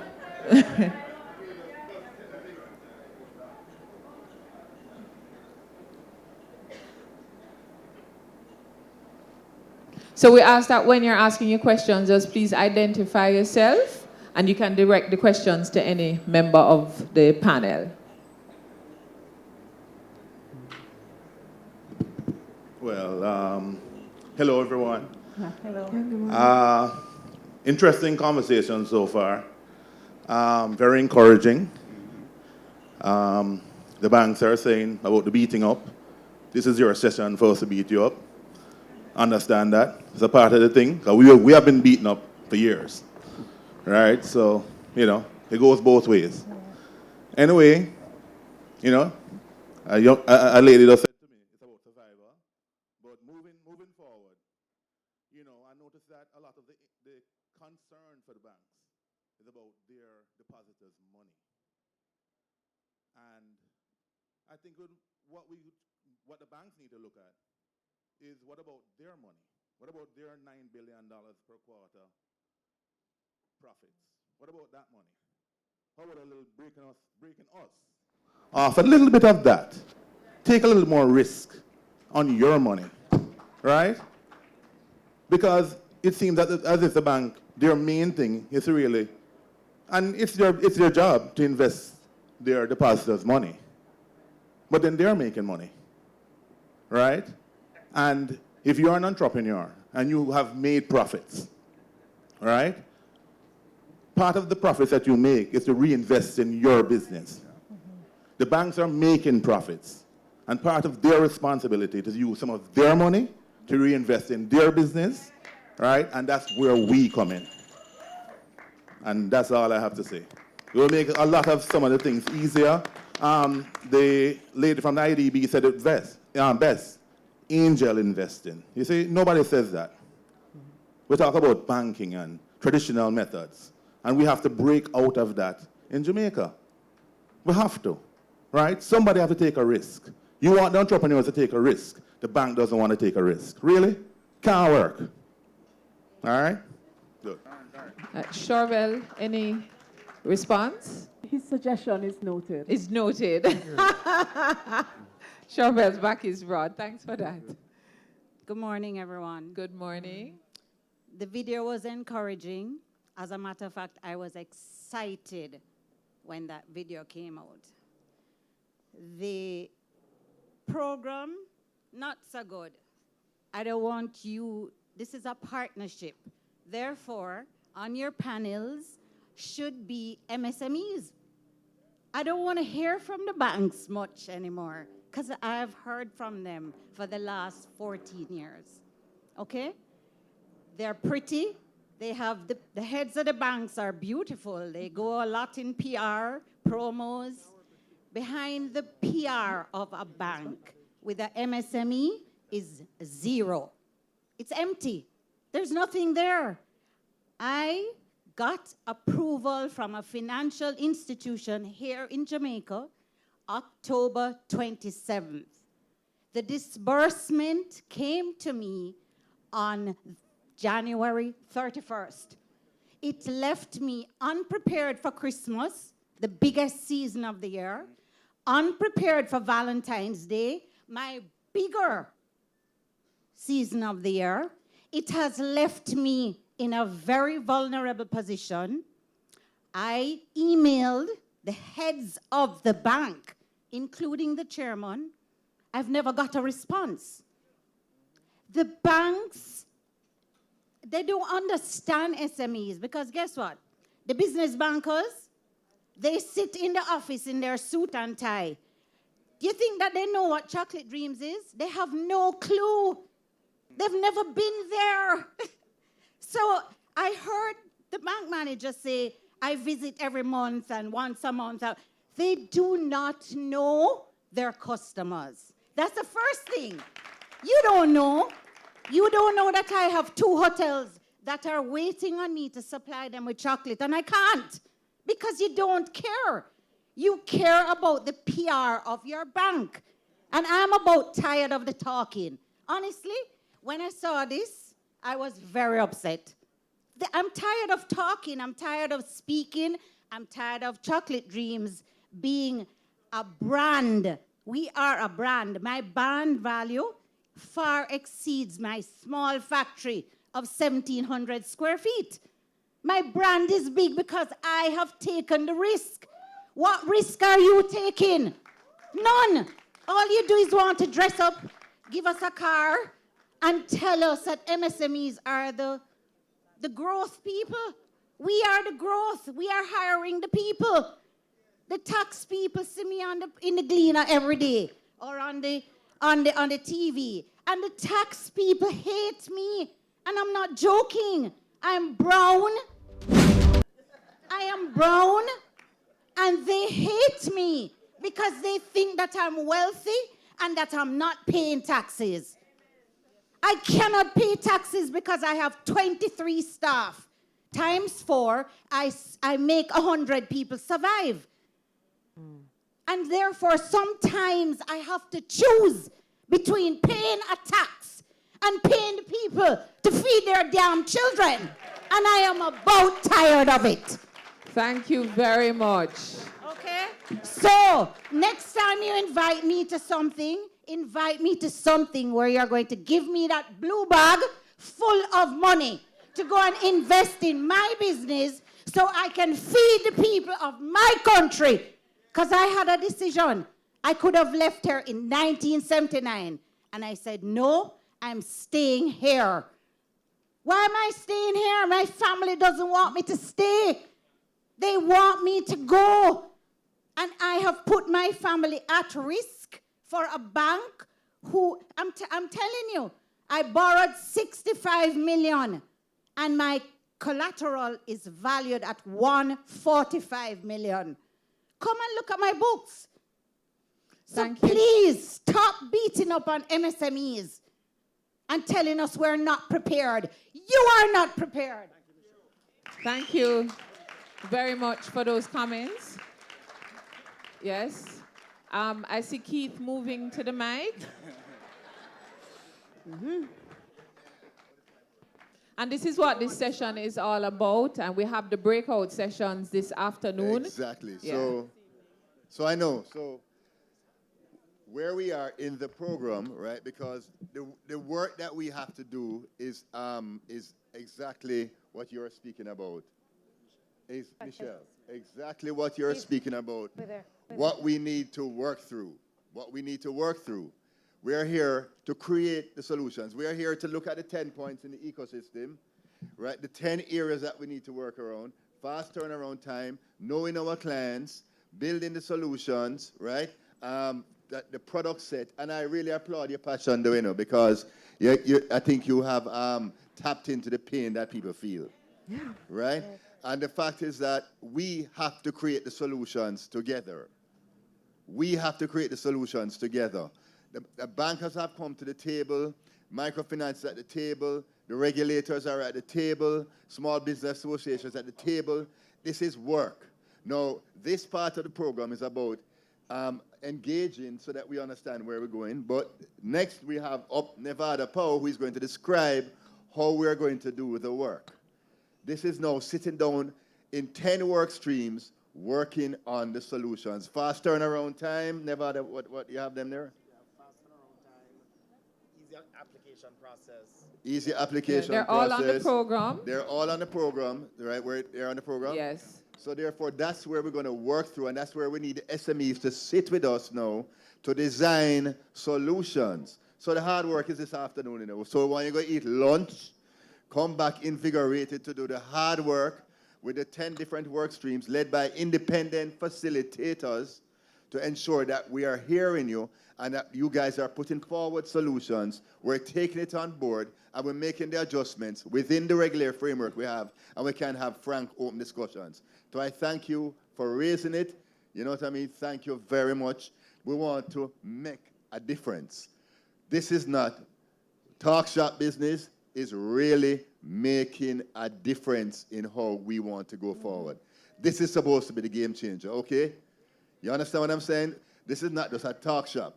We're going to do the hard work. And then we have the disruptor, Nevada Power, who is going to make all of us uncomfortable sometimes, right, so that we can really make the changes. And Gary, the whole ecosystem is created, and you have angel financing. Those are for startups, etc. There are gaps in the ecosystem. DBJ is working on those gaps in terms of venture capital funding. They have been doing the work. Is it enough? We are here to push them along. Push them along, angel financing, venture capital, etc., so that startups have an opportunity. They're rolling out funds, etc. We will know more about that. But we want to be able to, we're going to roll out a website called Small Business Portal, which will direct small and medium enterprises to exactly where they belong in the ecosystem, right? Exactly where, if I am a small guy and I'm starting up, where do I belong? I belong with angel financing. I don't go into the bank and because the bank, they don't fund startups. They fund businesses that are up and running, right? And therefore, we're going to be highlighting the entire ecosystem, where the gaps are, where it needs to be filled, and we want to work it through. So let's take this 1 year to work it through, because it's 5 workshops. This one is a launch, so you have to do the bossy thing, the glitzy thing first, I know you guys anxious to get to work, and we are anxious to get to work also. Okay, guys? Yeah. Thank you very much, Keith. We have time for a few more comments and questions. Remember, the work begins here today. We're drawing a line in the sand. Oh, there's a gentleman, sorry, who has actually been waiting a little bit longer. We're just going to, unless he's going to yield? No. I don't think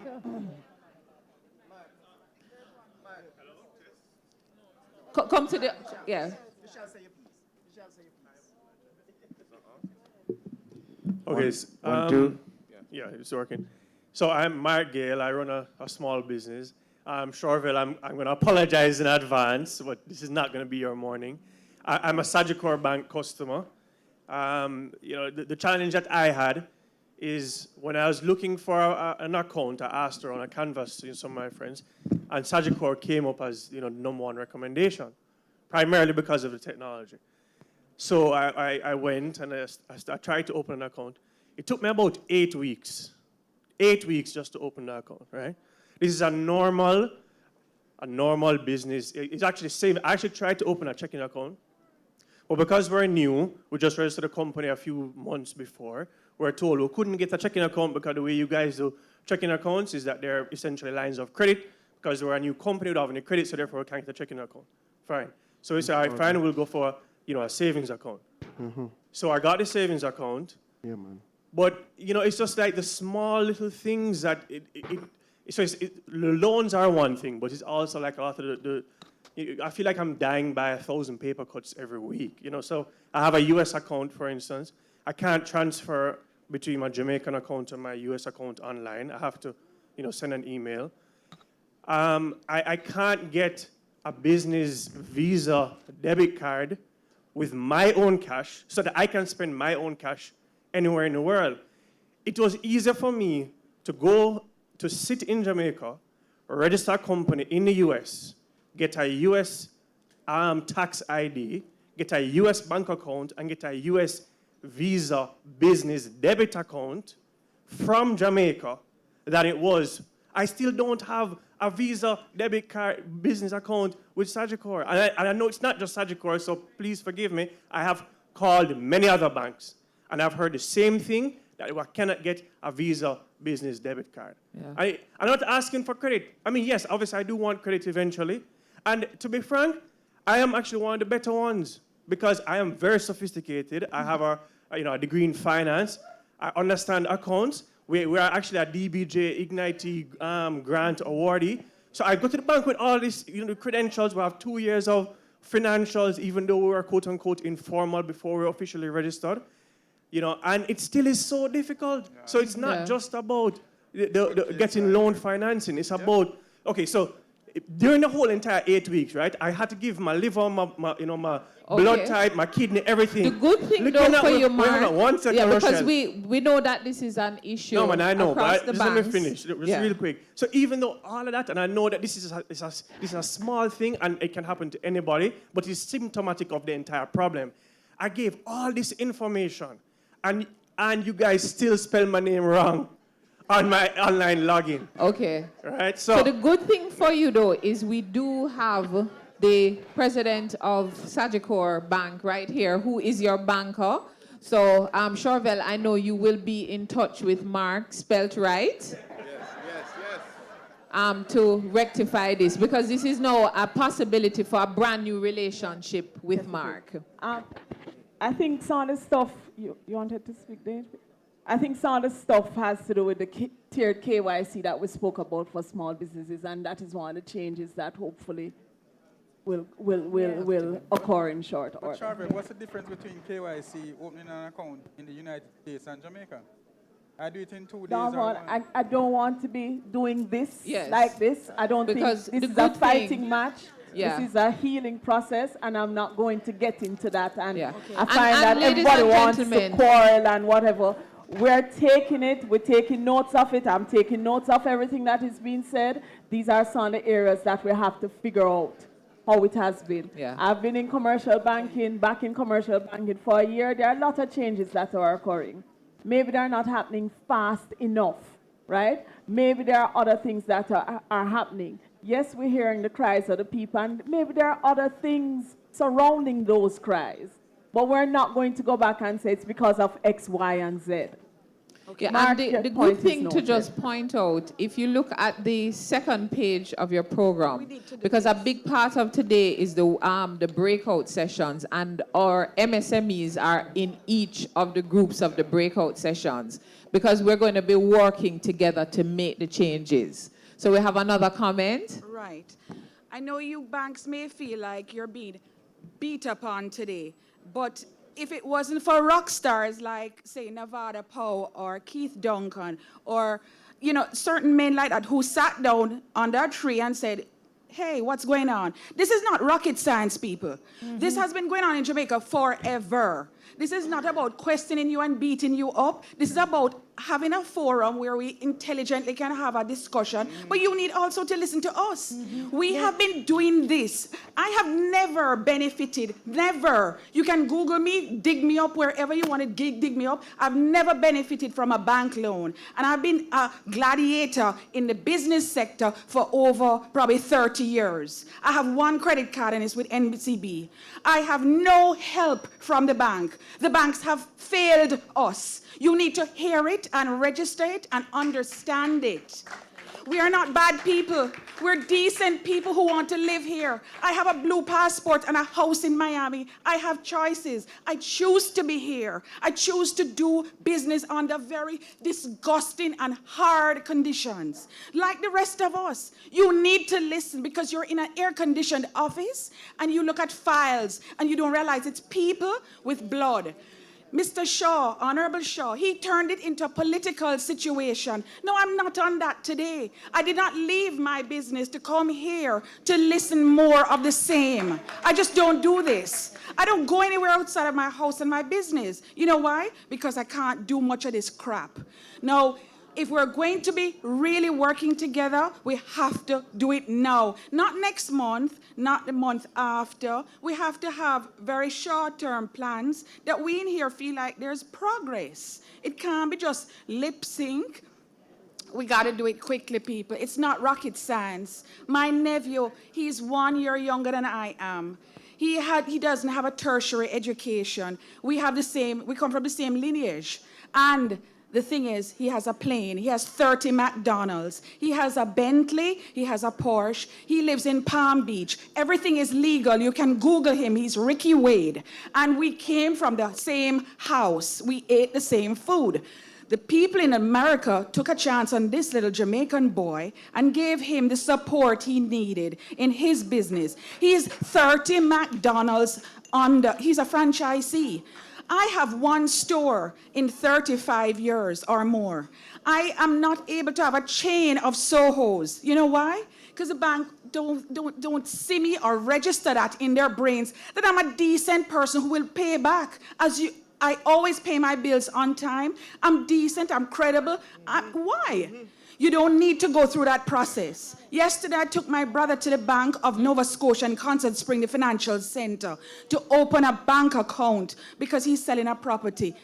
No can do. The list goes on, and he's a retired engineer. He came with everything, but there had to be one thing that couldn't make it. We couldn't finish up the paperwork because it has to go to Santo Domingo, or it has to go here, or wherever. I'm over it, people. You have to listen to us, too. You can't just sit up there in your pretty clothes and think it's going to happen. You have to allow us to express what we've been feeling for years. And thanks to Nevada, thanks to Keith, thanks to all of you who took the time out and put on your suits today and came out here. But you have to give the people a rein. You cannot think that you are the leaders and whatever. We have a voice. We need to be heard. It's not about beating up on anybody. It's a discussion. Thank you. So we actually have members of the Jamaica Bankers Association. We're grateful for Chorvelle to be up here. David is down there seated nicely. But before we take another comment. The dress up has to do with me. Yeah, and that's what happens, Chorvelle, when you look so good. Senator Hill has been burning with a comment, and I know Mr. Noel has to take some of this heat. Yes, because he has on no tie, and then we'll take one last comment.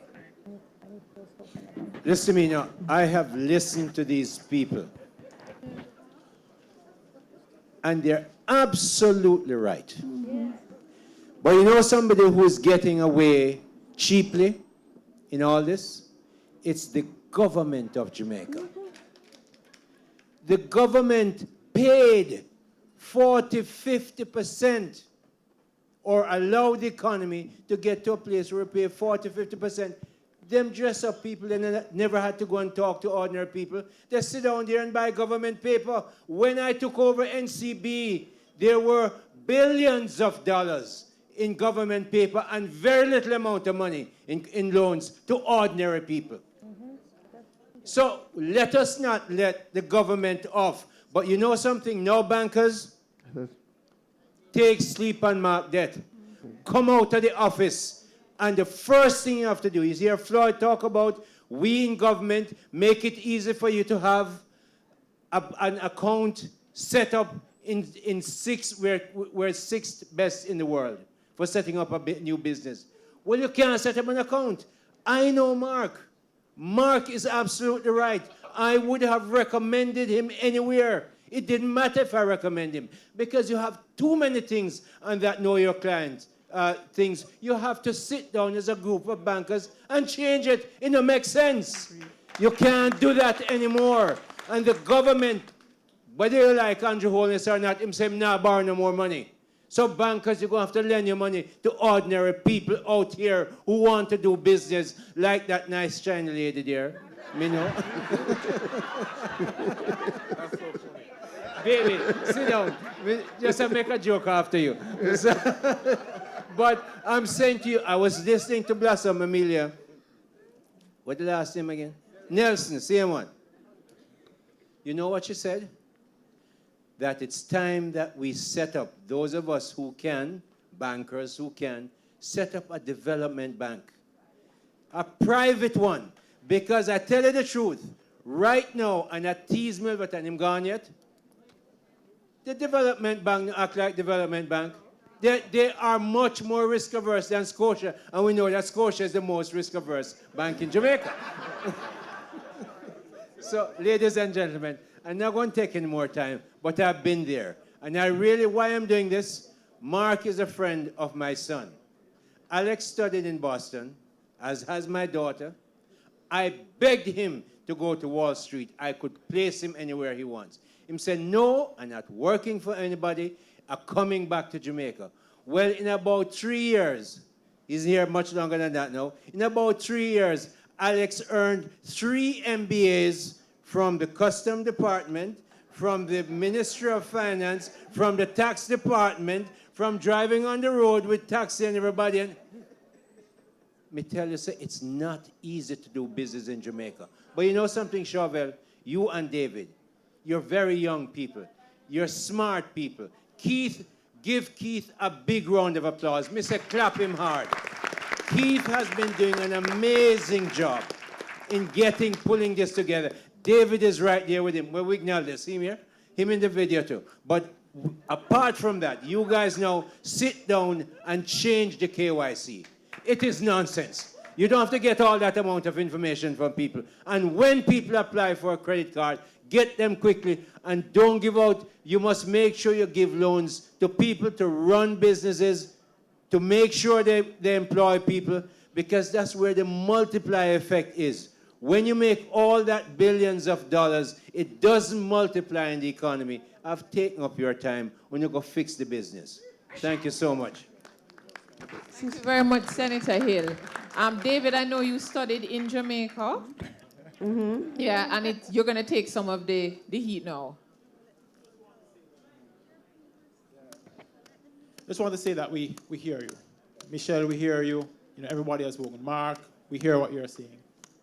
We know we can't continue how we've been continuing as banks. It's just not sustainable.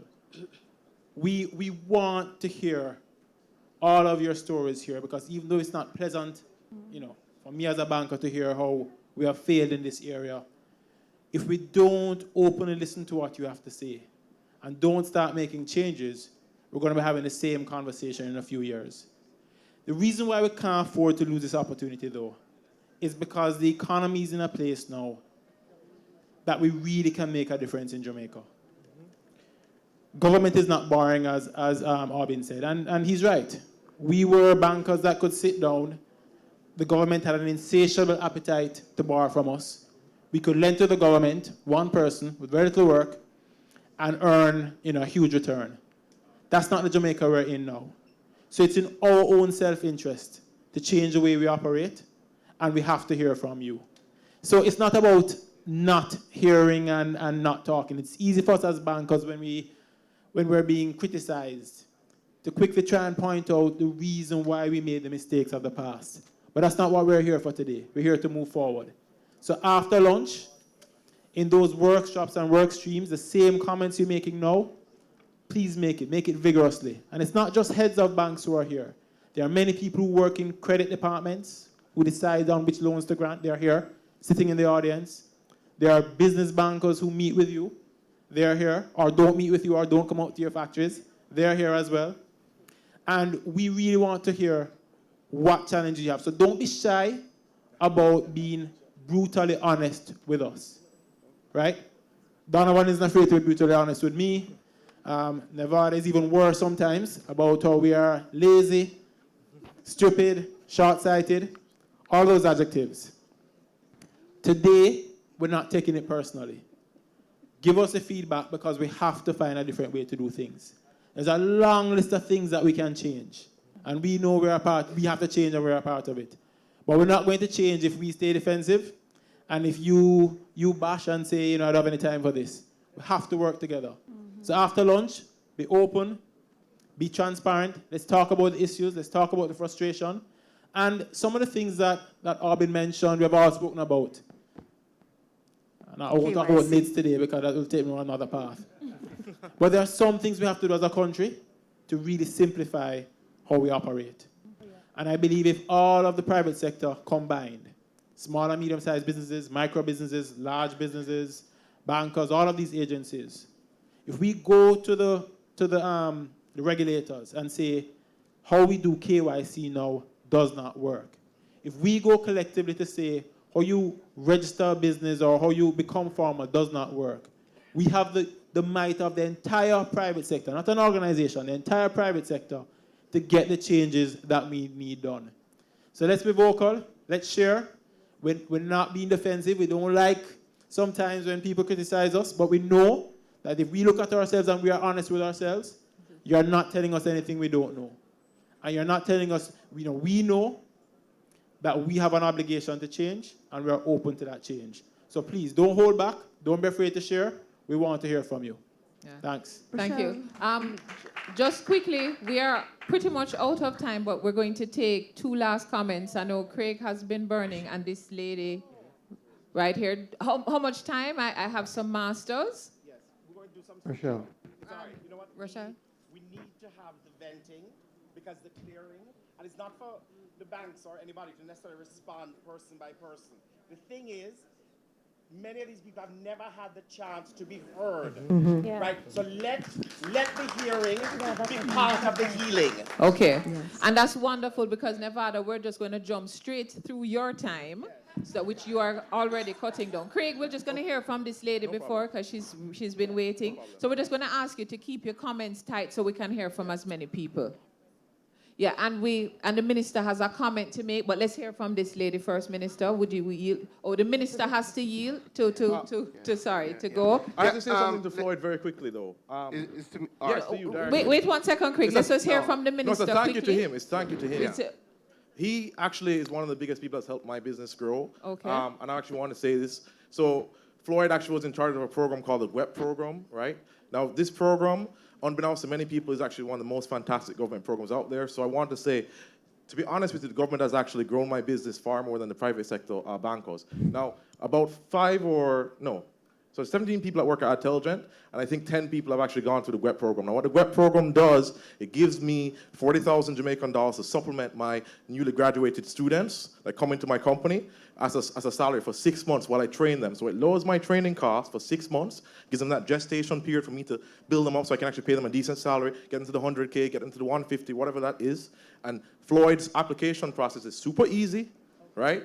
literally, I can actually call them on the phone, write the stuff up, get them done in 2 days. They back pay, which is amazing. So if I actually get someone to start, let's say January 1st, and it doesn't get approved until January 15th, their GWEP will actually back pay my employees, right? It lasts for 6 months. The only requirement is that they graduated from university in the last 2 years. I can even recruit people from other companies, bring them in there, use that as a subsidy to get them over until I train them. Now, this program is fantastic. That is the loan for my business. That's allowed me to grow, allowed me to get people in and do it very, very quickly. Now, the GWEP program, the only issue that I would say is awareness. Not many people know about it, right? I just happened to be at a conference with Floyd about a year or so back, and they had a booth over there, and I just said, hey, what's this thing? We're right across from them. I said, yeah, we do GWEP. We help young people get jobs. Can you talk, let's talk. They said, we have a 98% application acceptance ratio, which means that if any of you guys want this opportunity, you're most likely going to get it, right? 98% of people get accepted to it. Now, this government program, as I'm saying, it doesn't have a limit. It has, I think, like 300 or 400 people. They're expanding it, and I just want to big you up for that, Floyd, because trust me, out of all the bad stuff that people might say about the government, that thing actually works. It's grown my business very, very much. I have 17 people employed in 1 year, right? I tell them a fast-growing business. At Telegen. We're actually the ones that did the video, right? All the video that you saw that's creating all the attention, we did that, right? And the last thing I'm going to say, please, everyone, we're recording this. Make sure you vet yourself and get the thing out because it will hold the bankers accountable. We at Telegen are also part of the process. And what I understand is that once this video goes out there, the bankers can't turn back, right? And I work with the bankers. I love them. I have a lot of the CEOs on my contact on WhatsApp, and the joke is I tell them I can't get a credit card from them yet, even though I personally know all of them now, right? And I know, Chorvelle, I'm going to have the joke with you too because you're coming to do a video soon too. But that's normal, right?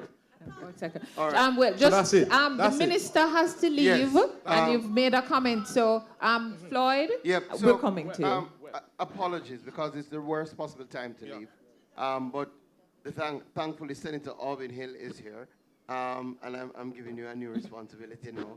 But I would go a bit further. I saw on the program that you have a solutions presentation session at, well, it's 5:45, I figure, depending on how quickly you go. I'll return for that because I'm really interested in the solutions that come directly from those of you who go through the pain every single day. And I'm happy to have been here to hear some of the issues thus far. I do believe, quite frankly, in Jamaica I've said that we know the problem, we research the problem, we find a solution, then we research the problem again, then we research the problem again, then we do a glitzy thing to announce that we know the problem and we researched it. And we spend so much time on saying that we know what it is and that we've done it, and so little time on actually solving the problem, that I'm impatient to solving the problem. And I'm in a business that you don't have a lot of time, because probably this is the only forum I've heard people get more heat than my profession. Thank God for small mercies. But so I have to go. I had an 11 that I had pushed back to 11:30. So forgive me, but I will be back to hear your solutions and continue. And this is a great initiative. God bless you, everybody. Thank you very much, Minister. We have this lady here who has been waiting for quite some time. A pleasant good afternoon. It's a good thing I know how to hold my 6-inch heels. As I look around in this congregation, I see wealth of people. We are Jamaican, we are strong. And what I really want to say is something kind of very painful. In 1992, my husband was brutally murdered, leaving me with 3 children, my youngest being 3 months old, and I went ahead still and adopted a teenager who was raped with a baby, so that was 5 of us. I'm an optician by profession, and that put me in a different zone. I went into sales because I just could not deal with the death of my husband and everything else. And unfortunately, just before he was murdered, he was changing his insurance policy, so he died without leaving an insurance policy. Now, you can imagine a 26-year-old with 5 children, no support at all, what that means. However, I serve an awesome God, so I went into pharmaceutical sales, and I became a guru. I have put many pharmaceutical companies on the map in Jamaica and internationally. So in 2010, I tried to do the same for myself. Went to about 150 banks. You know, you don't have 150 banks in Jamaica. I traveled to 14 parishes from bank to bank. Nothing happened. They don't want to deal with startup. So what I did, I went to the first day loan people, the people who give high interest rate, and you start. Then you started and went to India, got my products branded in my own name because I believe in my country. I believe that we have a wealth of people here and we are phenomenal. No bad vibes to men, but especially women. We get things done. However, finally, in 2016, I found a bank who was willing to work with me. The interest rate was very high, but I didn't have a choice. Went ahead, got the loan. Unfortunately, because the goods from India take between 3 to 6 months, it took a little time. So I got the loan before the drugs actually came. So the loan started to be paid before the drugs came. Fist my way through and penge. Fell down within the first 6 months because the only way that that bank would give me a loan is if I mortgaged the only thing I had, which was my home. But I believe in the company and I believe in the power of God and myself, so I went ahead. Fell down, and in no time at all, the bank called in the loan. After it was a 5-year loan, I called it in to say that they were going to sell my house. Yet my sale has doubled since by 100%. And all I'm asking, work with me, help me. They don't want to. That very same bank is in here bigging up them chests, or them this and them that. Now, come on, guys. We are Jamaicans. I remember when Dr. Nigel Clark said, if you fail, don't give up, get up again. Where is the bank to help us in that capacity? We're not here to nail anybody to the cross. And Mr. Wignall, you have touched my heart because you understand what we are saying. And as a woman, one of the foundation of Jamaica, help us now. I mean, you get a credit check, and because you fall along it bad, other countries help you, right? Lift you up to that you can do something. But what we do here in Jamaica, we nail you to the cross. You can, I mean, my company have gone in such a trend that it's now developing up, and yet I can't even get a simple overdraft. And then you're telling us that we must wait, and you're doing this and you're doing that. I mean, please don't ever think that we're trying to nail you. We just want to grow. We want Jamaica to grow. We want our country to be the paradise that it really is. And if you look around here and you see the people that really makes a difference, all we need is banks that can help us. And being a single mother, when I look back what God have done, I have raised a doctor, a pilot, and a lawyer. All through God. And no bank don't help me to do that. My son has been called to the bar. Let me finish. My son has been called to the bar this month. And his pair of tip shoes me have to wear over and over because him come first. Where is the bank to step in and help us? Hold our hands. Don't only hold us when we are trillionaires. Hold us that we can walk with you, grow with you. I want to be a trillionaire that you can take my money and let other people grow. But if you don't help us in the beginning, how can we grow? What are you telling us to do? Leave our beautiful island? What are you telling us to do? Not to invest in our fellow Jamaicans? You can't do that. And it's not a matter about saying, oh, you dress up and you're pretty and everything. I think I'm gorgeous. However, you have to help us that we can help you. Let us make a better Jamaica. Thank you very much. Thank you very much. And we have somebody else at the mic in the back, so we'll take that comment. If we can keep our comments as concise as possible so we can hear from as many people. Sure. Good morning, everyone. Dana Ball from Bauhaus Design Studio. We design and manufacture authentic Jamaican products for the heart and home. I'm not sure how many people are from the other side of the island here today. I really appreciated the minister's comment about inclusion for rural Jamaica. I had to get up at 3 a.m. this morning to catch the Knutsford to get here in time for this meeting. Wow. And I'm a creative person, so I'm all about ideation and finding solutions. And I really like this 2:30 to 4:30 p.m. session, but I have to catch a bus back to Savlamar. And I don't think this program within itself represents inclusion for people on the other side of the island. So I would like for it to be on top of mind that Kingston is not Jamaica. I also want to talk about a return to the old-time banker. I've said this before. I'm from a family of business owners. My mother has been in business for 30 years, my uncles and aunts. And so I remember my mother always having a close relationship with her bank manager. And what she had to go through then, trust me, is not what I have to go through now, just to create. And I don't want to beat up anybody because I felt it to my heart when Michelle got up and she really expressed what I was feeling. And I have already written letters and I've expressed my anger and frustration with Exim Bank, NCB, BNS. And to be honest, I've gotten headway. My father said I should have been a lawyer because of the way that I can debate, and so I've gotten what I needed to get from the bank. But I got a very good piece of advice from my uncle Andrew Gray. He said, don't wait on the JMA or JAMPRO to help you.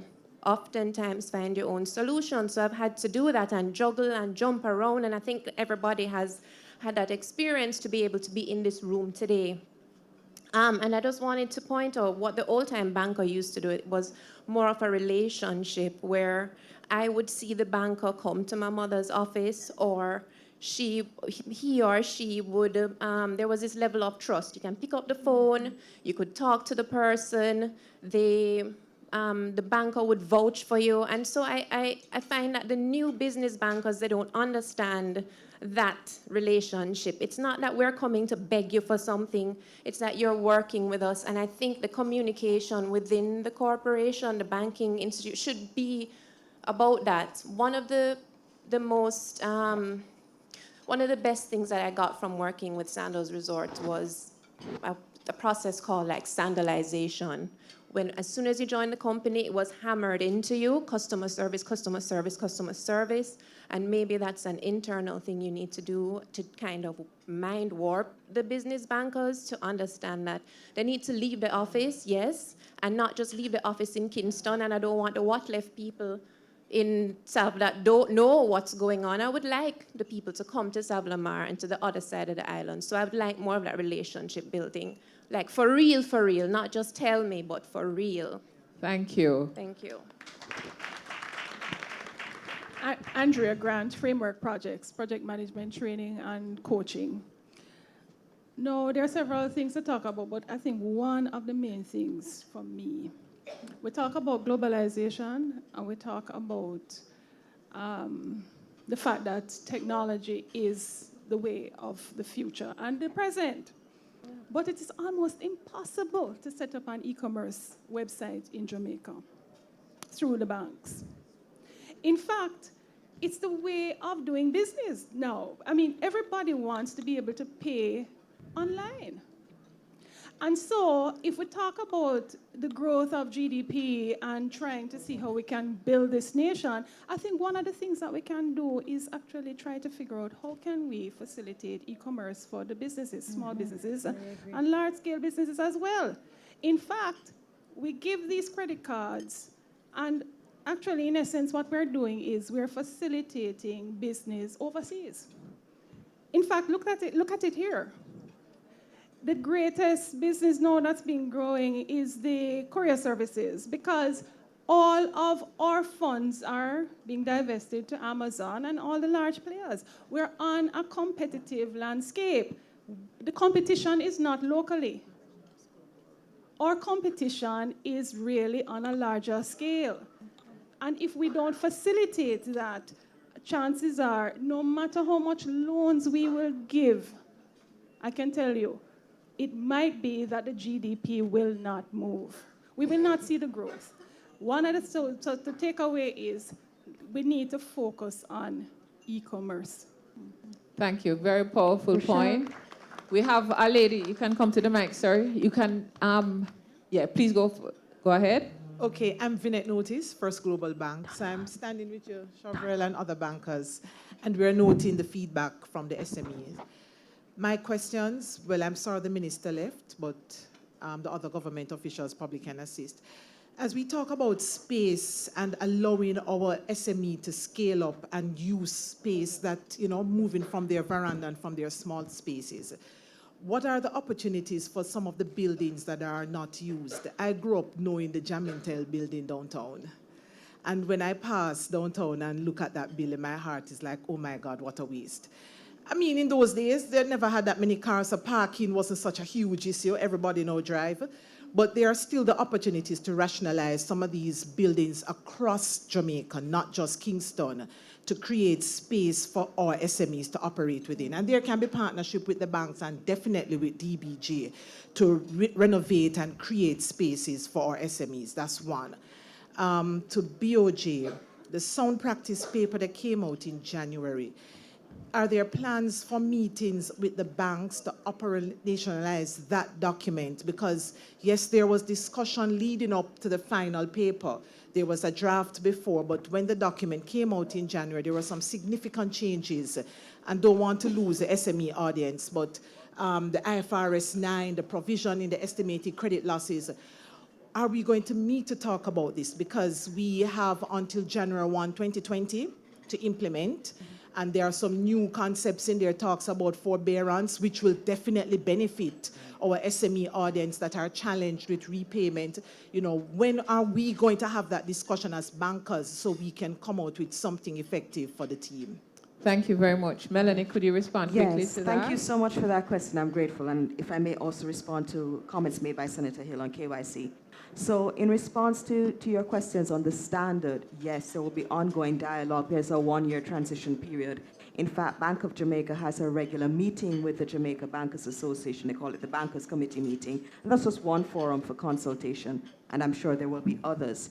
Now, in terms of administering that particular standard, that falls under the supervisory division, which is Deputy Governor Sims. So I think what you see here is an environment for us to share that information with Mr. Duncan, with the head of JBA, Mr. Noel, and set up those meetings. That's one. On the KYC, the graded KYC, let me just indicate the pain point, as articulated by Minister Green, is that we tend to take a long time to do things. So in 2017, BOJ actually created policy proposals for graded CDD requirements. That's, again, just after we launched the strategy. And this was informed by work we had done with the World Bank, informed by the National Risk Assessment, so we're aware. But even though those are proposals to inform any legislative amendments to the Proceeds of Crime Act, right now we actually issued it in June 2018, updated AML CFD guidelines. Now, I am an attorney, so I'm used to reading long documents. Your compliance officers in the banks will be used to reading long documentation too. But within those guidelines are clearly articulated factors to be considered by our regulated entities, and I mean BOJ regulated entities, when considering how to treat with the risk associated with your products, your customers, and the business they do. The bottom line is that we expect that in assessing AML CFD risk, you must understand the business of your clientele. It is no longer a one-size-fits-all. So the whole environment has changed, as mentioned by Sajiko. We're moving into a risk-based framework, which means it's a lot more work, it's a lot more analysis. And I think the takeaway I'm hearing from this is that while we have the CEOs who are on board, it goes back to a point that Mr. Duncan made. We need to train your frontline soldiers or your frontline staff, because they are the ones who are interfacing with your potential clients. And if they don't understand the vision of the business, ultimately they may be costing the banks an opportunity to engage. And so what you're hearing in the venting is that, okay, we hear you as a CEO and we know that you understand the vision for financial inclusion, but does your man in the actual office, the branch office, understand when you have a potential client coming forward? Or are they just using a checklist without understanding how to assess risk? And they're doing a tick box approach instead of actually assessing credit risk, assessing AML CFD risk. And the point that you made about forbearance, within the 6 months, and then now everyone is now going to enforce against her home when she has doubled the profits. Are your credit officers trained to understand, especially in the context of new principles-based guidance, how to actually treat with a non-performing loan? What is your standard for that? Is it 90 days? Is it 120 days? Have you really done the work? And by you, I don't mean the CEO, because the CEOs know. In fact, probably the heads of the departments know. But it's the line staff that need to be trained. So just wanted to put that out there. Thanks a lot, Melanie. So we have 2 more comments. Sir, introduce yourself, Good afternoon. I'm Curtis Vance of Captured Moments Limited. Okay. What I wanted to ask here today is, where is the Minister of Education or representative for the ministry? Because honestly, I've heard you guys talking about loan and the importance of small business getting loan.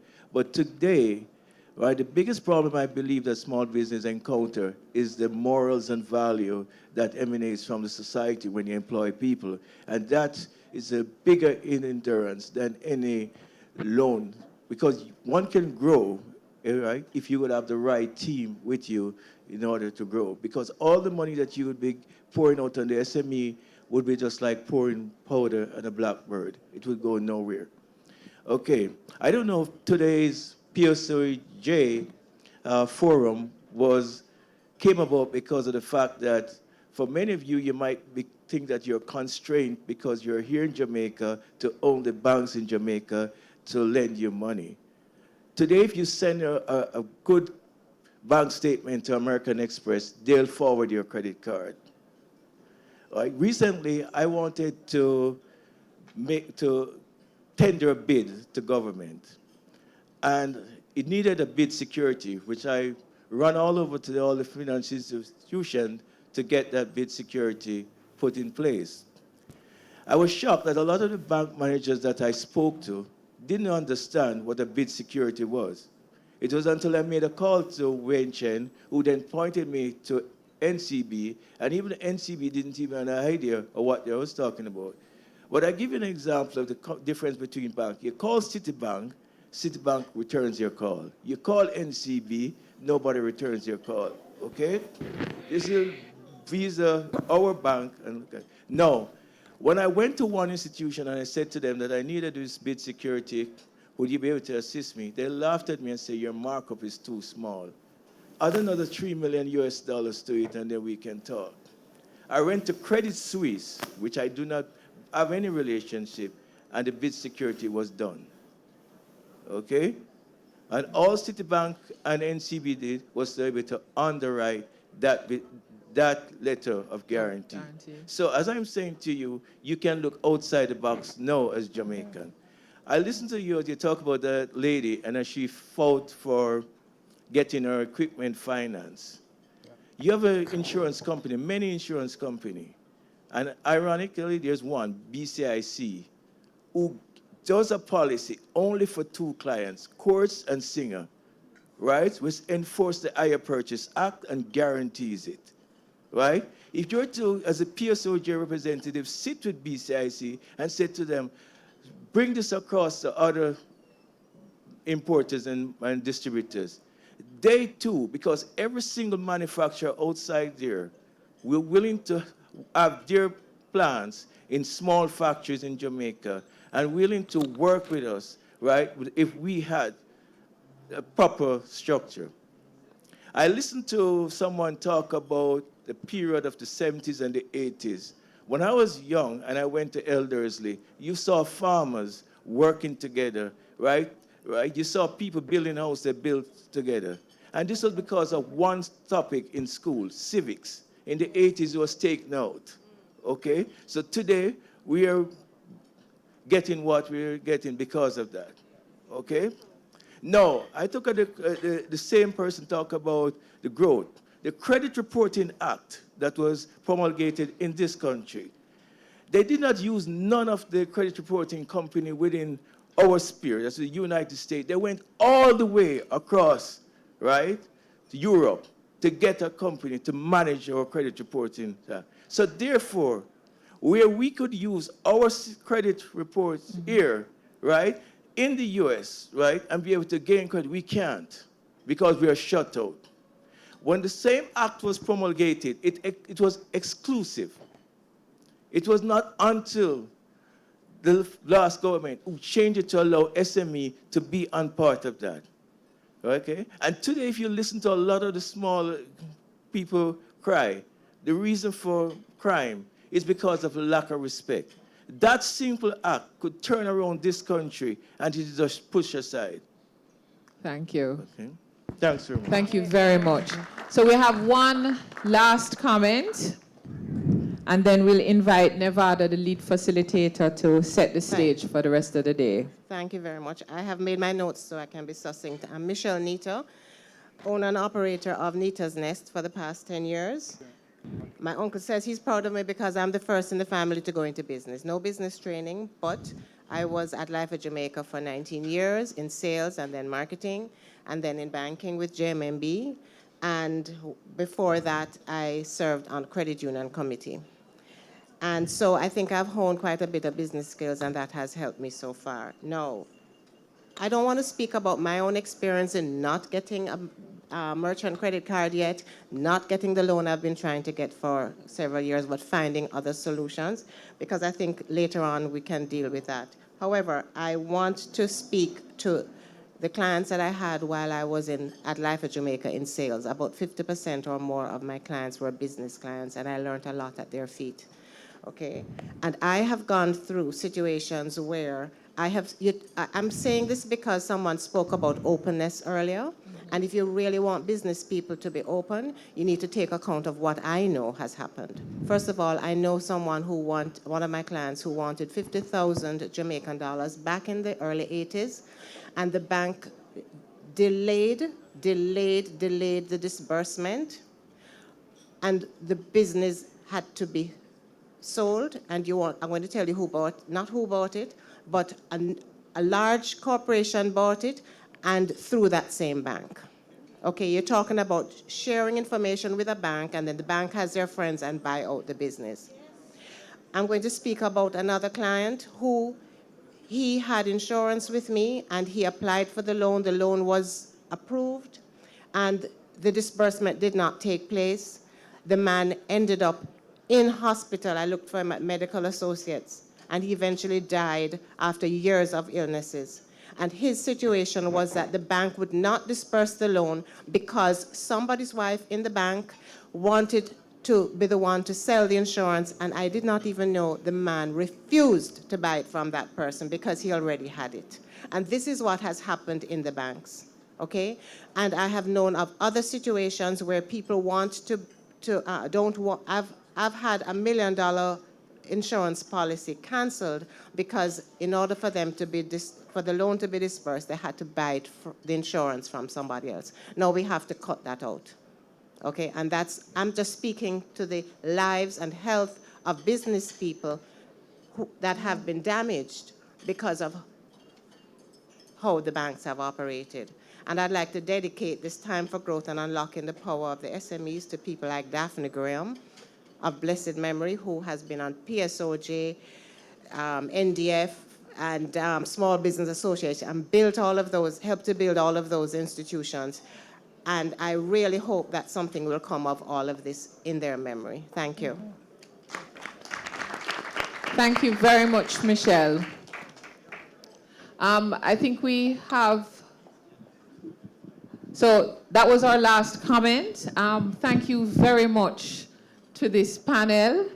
Thank you very much, Donovan Wignall, for leading the MSME charge. Melanie Williams of National Inclusion in the BOJ, thank you for your commentary. Thank you very much, Chorvelle. Thank you for having a broad back and for your intense listening to the customers. And certainly we're looking forward to some more discussion this afternoon, because I think we really have set the stage for the openness, but more so for the solutions. Adriana, you have heard. I'm sure that Jamaica is one of the stories that you will tell and one of the lessons, and we're looking forward to what will come out of these workshops. The Honorable Floyd Green had to leave us early, but we still acknowledge him. So can we give our panel a round of applause? I think there are some gifts for our panelists.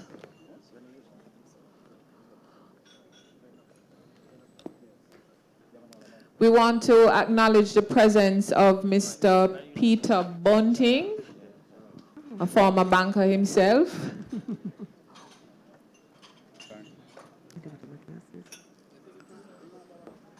So we're the photographers to take a picture. Thank you. Thank you. Nevada, can you prepare yourself?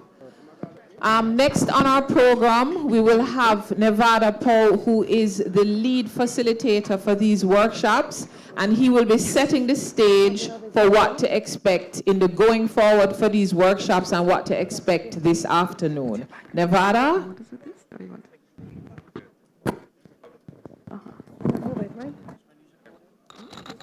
Yeah, you want to use the podium?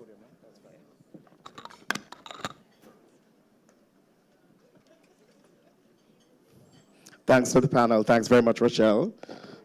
Ace MC.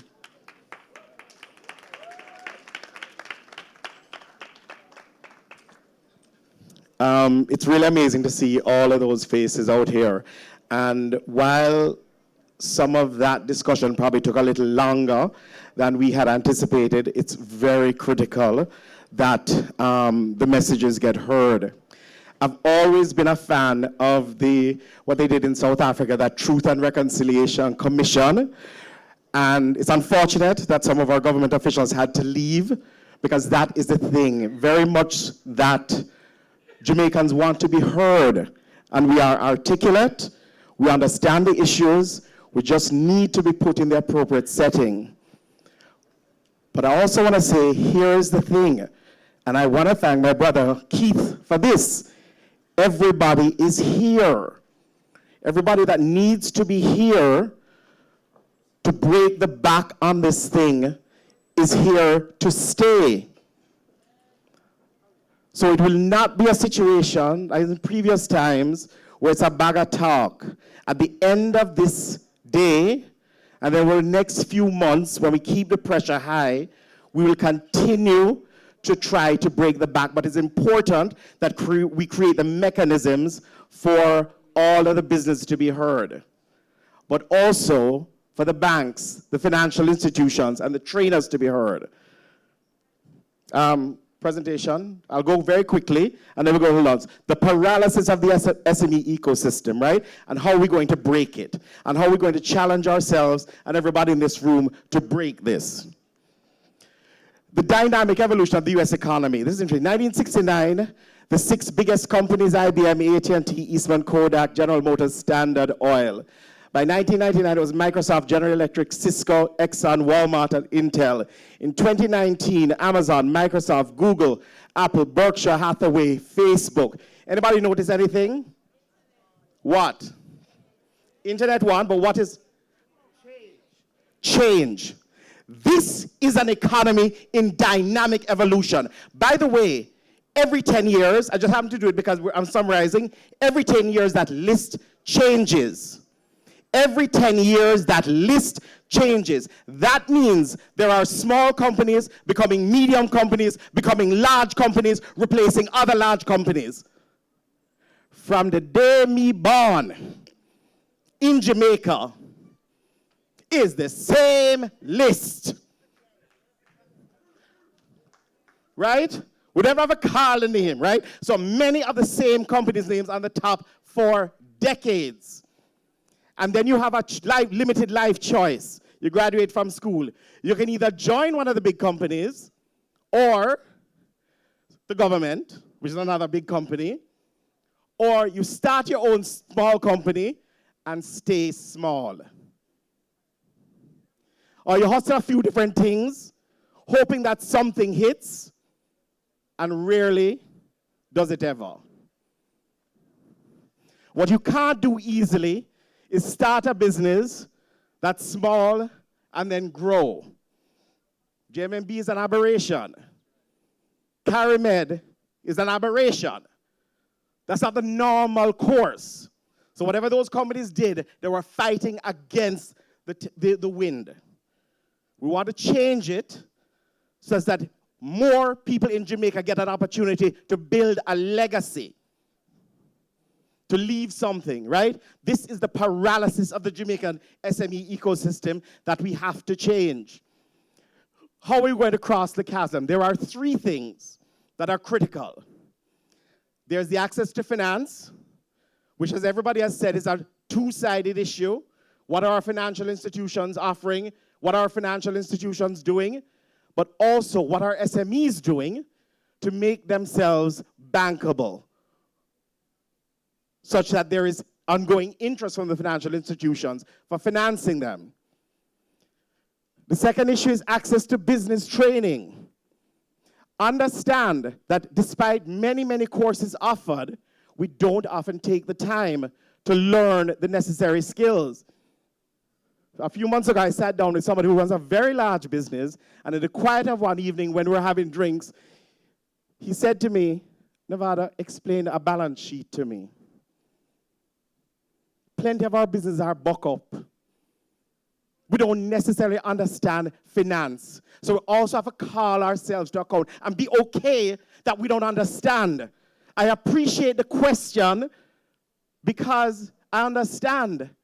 And we all have to hold at that kind of space for each other that we can ask any kind of questions, particularly around something as complicated as finance and business.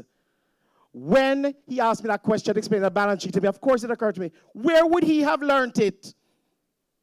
Where? He was hustling a business all the time, growing the business, and then he threw the thing to an accountant, never asking a question. But the third piece is what I call personal accountability. Accountability to go to training. My friend Lisandra, who runs the Brands Center, will talk to you about people who start the training and don't complete it. Or people who start the training, complete it, but don't implement it. They were merely doing the training in order to get the thing. Or people who write a business plan, not to follow a business plan, but just to get the loan. So that idea of personal accountability is not only for the SMEs, but also, as we said, for the front line. Do you know your customers? Do you understand your customers? Do you know your customers' business? We talked about these numbers. There are SMEs with a loan or credit line. In Jamaica, we're at 27%. The average for the region, Caribbean, is at 44%. So we are well behind, even in what you'd consider similarly situated economies. Many of the reasons for the barriers to development: access to finance, practices of the informal sector. The informality also holds us back. The freight of taxes, political instability, corruption, electricity. Those are things that small businesses here have identified as some of the barriers to letting them grow. What's missing, of course, is the accountability. What's missing, of course, is the education, the self-education. Financial inclusion is what I call the third way. Between the choice of working for someone else or hustle and grind, what's the third way? SME experience, we've heard about it with financial institutions. Difficult to access financing. Most SMEs that are financed get their money from family and friends. Inadequate targeted funding programs. Collateral requirements for SME much larger than for corporates, right? 200% of the loan amount, which is 60% higher than the loans to corporate. And exorbitant interest rates when you can find it. Businesses long in business, still not trusted, and have to pay the hard interest. An onerous loan application and lengthy processing time, high rejection rates, and even when approved, as we heard, the disbursement takes so long that what is the point? The financial institutions, we heard this from Chorvelle about their experience with SMEs, right?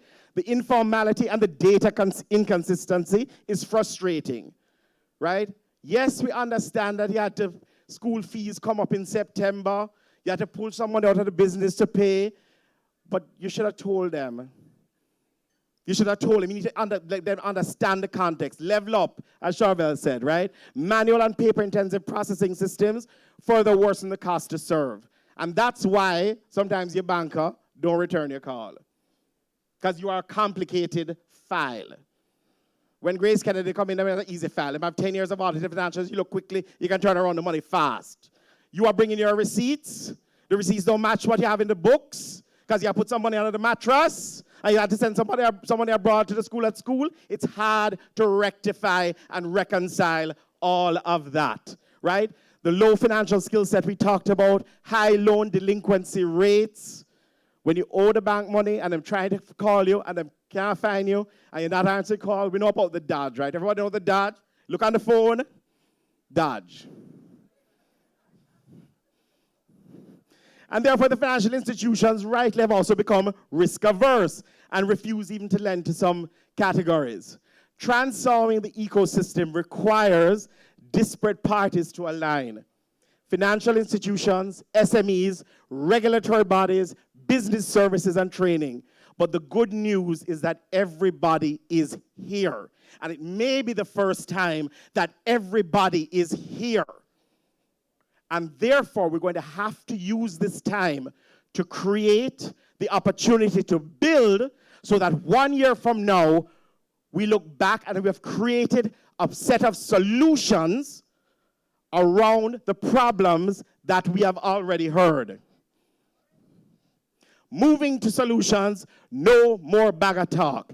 Inertia has been Jamaica's worst enemy for too long on all multiple fronts, right?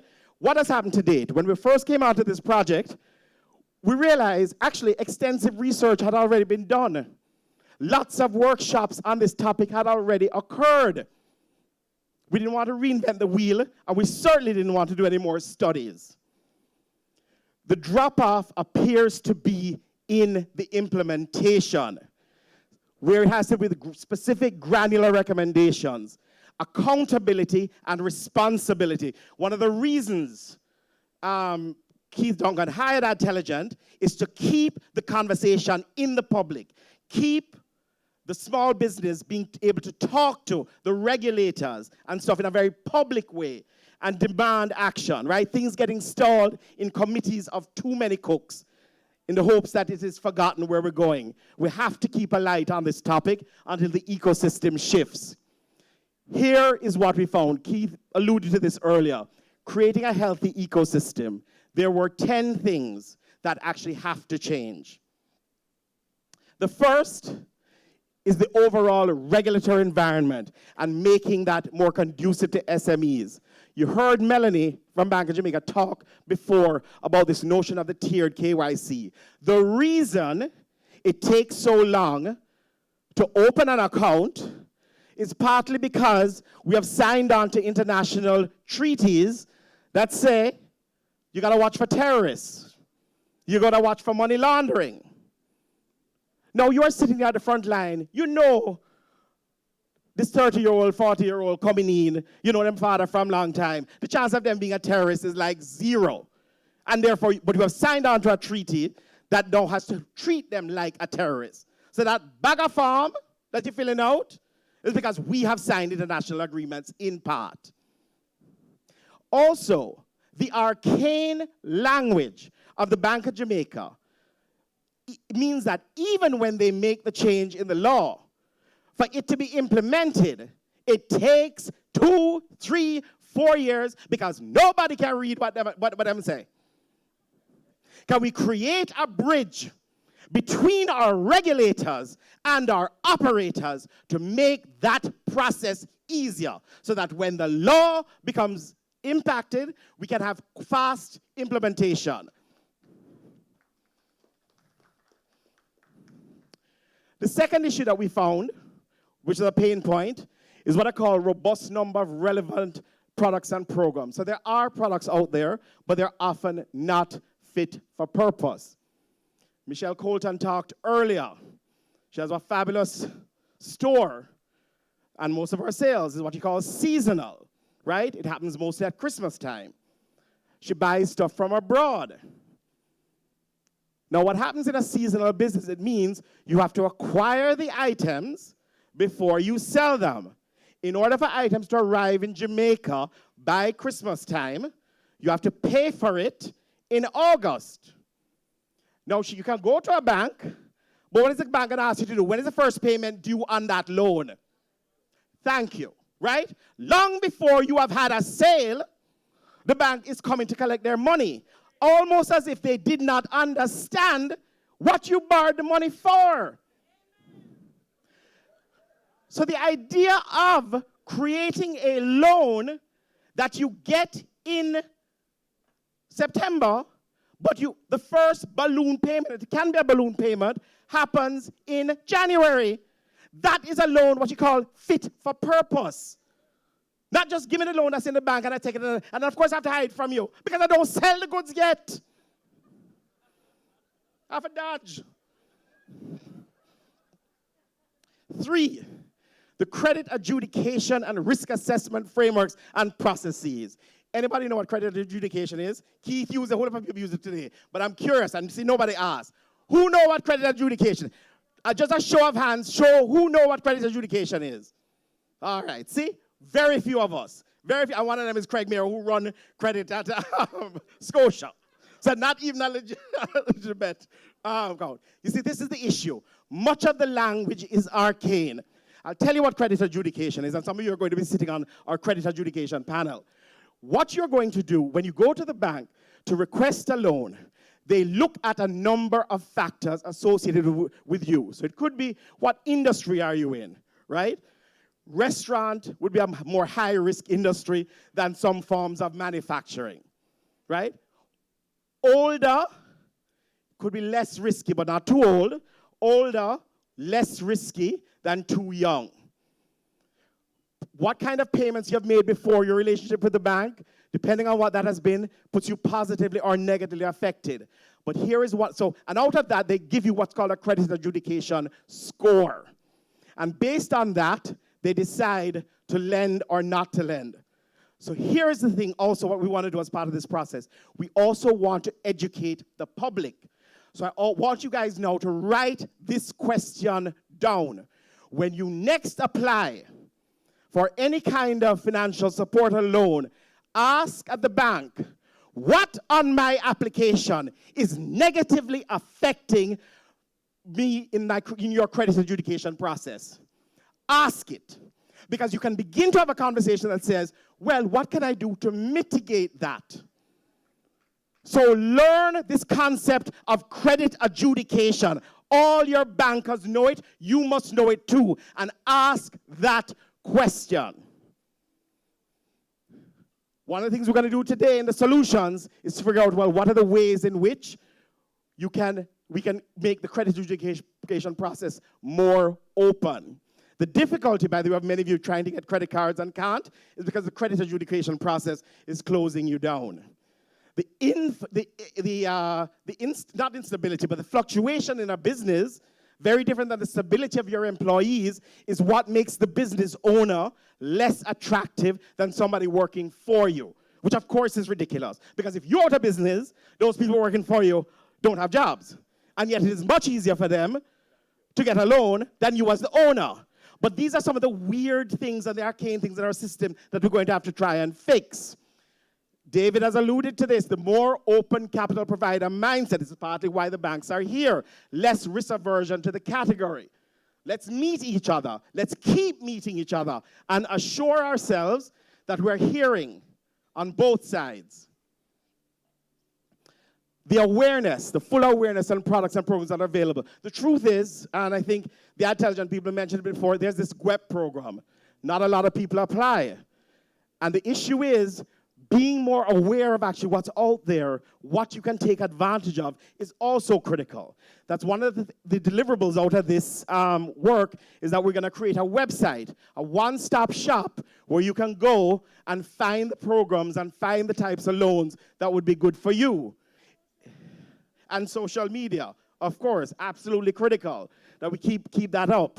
Fuller awareness. 6, simpler application process with forms and requirements. And again, much of this is around the tier YC. Another question I want you to ask your financial institutions when you sit with them, when you look at the application form, ask, what part of this is regulatory and what part of this is the financial institution of your application? Be smart.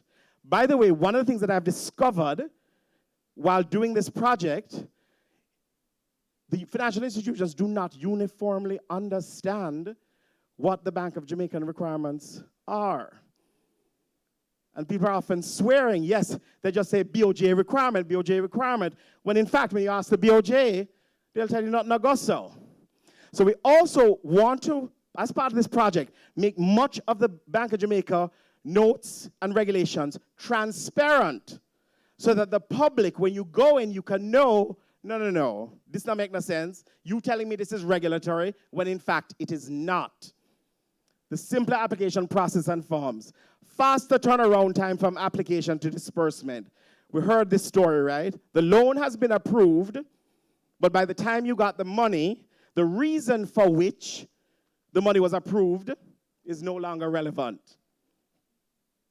Skills, readiness, and support. We have programs out there, but the truth is, sometimes the quality is not that great, right? So one is to upgrade some of the education programs that are there. The second issue is in recognition that you as a small and medium business are often head cook, head washer, head everything. It's very hard for you to attend a training session in the middle of the day. Thank you very much for coming to today.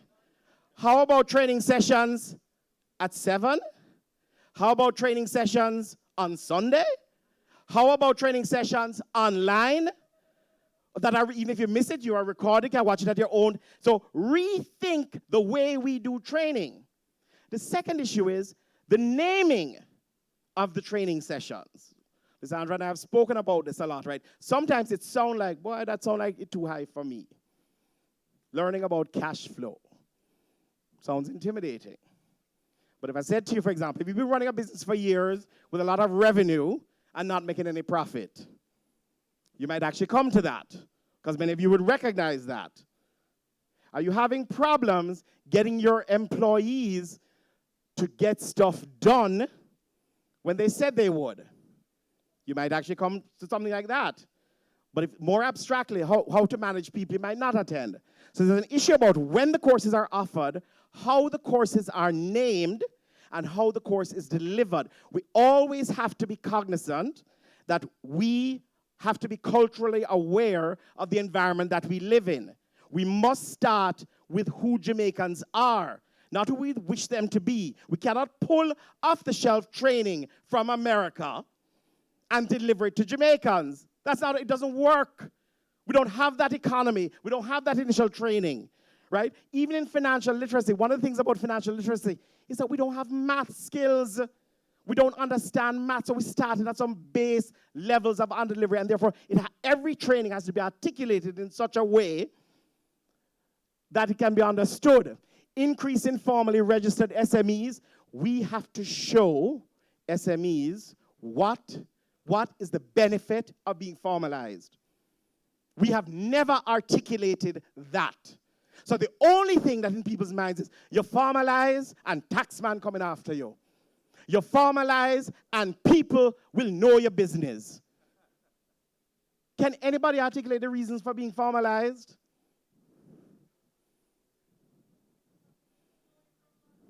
Yeah. But actually, sometimes formalization is even for yourself to be able to understand your own business, about being transparent. But there are actually a lot of benefits to being formalized. And my hope is that those of you who are in those sessions alert yourself to the fact that, no, actually a lot of good things can happen if I'm formalized. But that's never been articulated. All we want to do is run after people. And therefore, yes, the people are suspicious. The people are afraid. And yes, when you go to the bank, you're only telling half the information because you're afraid. And the last thing is lowering the SME loan delinquency rates. And much of it has to do, some of it is culture, but some of it is also that the financial institution gave you a loan that they should never have given you. The loan was not fit to purpose. And therefore, it starts from what are you looking for? What are we able to do? And one of the things that Yvette from Scotia explained this to me was that sometimes we aren't good at saving money. We're not a save culture. So when you ask me for the loan payment at the end of the month, that's harder than if you ask me to pay every week. This is what I mean by trying to understand the cultural impact of being in a place like Jamaica. This is the afternoon work. And we have deliberately put in, so the tables are going to be controversial, they're going to be difficult conversations. We've deliberately put in at every table, every breakout group, a mix of the small and medium businesses and regulators and bankers and microfinance and credit unions in order for you to work towards solutions. I don't know if we in Jamaica have ever tried something like this, where we bring everybody together at the table in order to develop the solutions. But it's going to take a lot of work, not only today, but beyond this point. The thing that we have done differently for this set of workshops than some others is that we're going to hold the platforms of support in place for a year. So long after this is over, we're going to keep coming back to conversations. So for example, and this is where there's a reason as an SME you were invited here. You were known to somebody on the panel as mouthy. You were known to somebody on the panel as loving Jamaica. You were known to somebody on the panel as willing to potentially put in the work. So when we push the banks or financial institutions to design new products, we are going to invite you in again to talk about it, to test it. Today, I told you we're designing a website. Those of you on the website panel will talk about what would you like to see on a smallbusinessportal.com so that your input is at the beginning.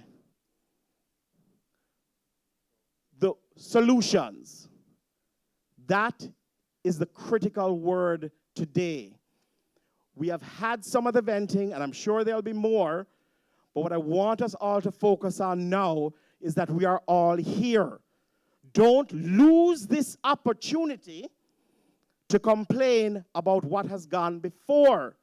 Use this opportunity to understand your complaints and then say, what would I like to see? Make the bankers them say them can't do it.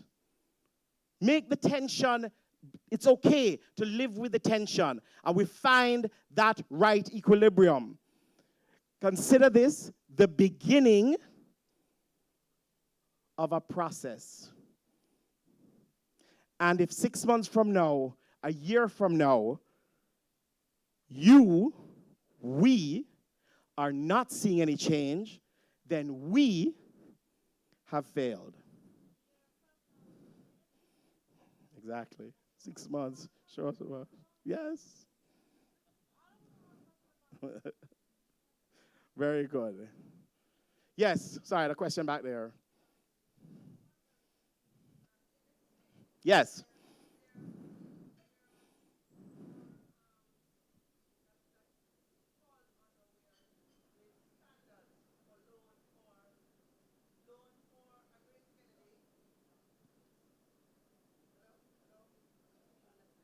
No, I can't hear you.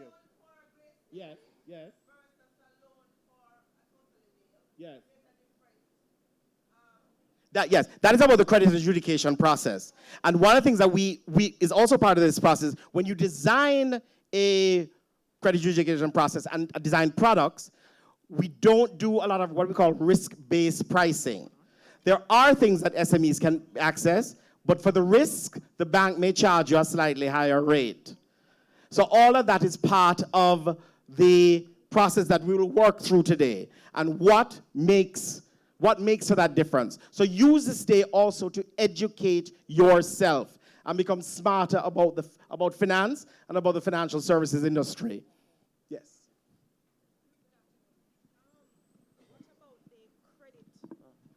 The credit bureaus, I don't know if you've had the discussion, if anybody is here from there, because a high-risk client, all high-risk clients are not the same. I have had two high-risk clients, and one had never had a late payment in their life. Everything is paid fabulously. Another one have delinquencies up to a zoo, but they have the same grade. Yes. They have the same grade, so they need to revisit the algorithm as to how they calculate the risk. Very good. Sorry, very good. Exactly the kinds of things that we want to raise here and acknowledge that that may be one of the solutions that we need to work towards. Right, from the credit bureau, just to say that, right.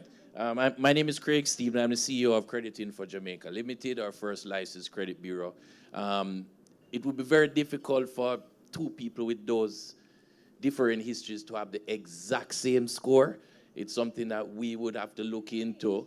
Yeah, but it's somebody with a lot of delinquencies and somebody with no delinquencies can't have the same risk profile.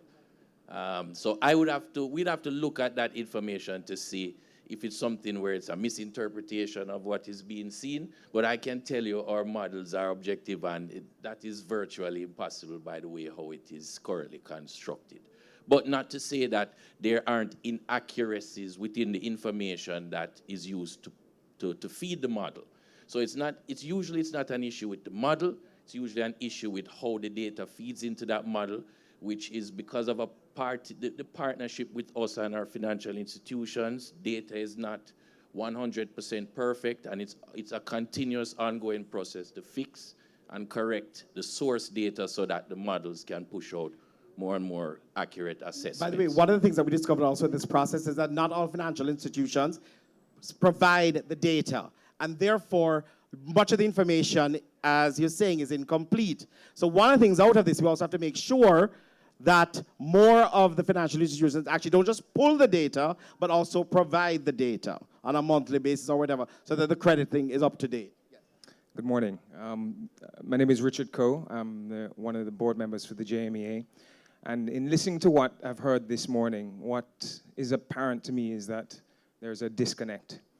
There's a disconnect between what we understand the banks to be earning in terms of profits and customer satisfaction. And a part of the planning today, I hope that the end result will be that there is transparency in terms of what the customer satisfaction levels are with different banks and merge that in with their profitability. If we don't do that, we're not going to see the change that we want. By the way, you raise an interesting point, and for those of you sitting in the faster turnaround time, I'll give you an example of what some of the messed up thing is about. The banks have a thing called the SLAs, right? How well you perform on the customer basis. And one of the things they look at is how fast a loan get from application that you get the loan. Now, when you look at what the banks say, how fast you get the loan, what their SLAs are, and they compliment themselves all the time, and I was saying, they said 2 weeks, 3 weeks. And I'm looking at these lists of banks, and all of them have said this is what they do, and I'm like, this doesn't make any sense. I don't know anyone who it doesn't take months to get a loan. But here is the difference in the counting. When you start your count is when you have written the application and put it in. That's when you start counting. And then by the time them send you back with a whole bag of things and bag of things and bag of things, 3 months later you say, okay, I finally get this loan. Guess when the bank starts counting? When the application, everything is complete. So for that 2 months that you think you have applied, your application has not registered on their SLAs. So 6 months, a year later, they're congratulating themselves that we are good on customer service. No, you're not. It goes back to transparency. Transparency. Yeah. That's an issue. Okay, just in terms of, to continue, we're going to have lunch now. As you pass the registration table, you just have to get which breakout group you have been assigned to. And remember, the issue here, we're going to spend the afternoon coming to solutions. It's not about beat up. It's about working together and allowing the frustrations to create the solutions. Janine? Oh, sorry. As we break for lunch, I just want to, it's Auburn Hill's birthday. He has spent the time with us, Senator Auburn Hill. And the Economic Growth Council is the CEO of the Economic Growth Council, and he has decided that he wants to sign the declaration form, so we're going to add his name, and we're going to see how we can work together with him also, right? So this is not pomp and ceremony, okay, guys? But we're getting all the stakeholders on board so we can work together to make it happen, right? So, Auburn, we have to sing happy birthday. Rochelle can sing better than me. Or Helen. No, Pastor, where the... Mr.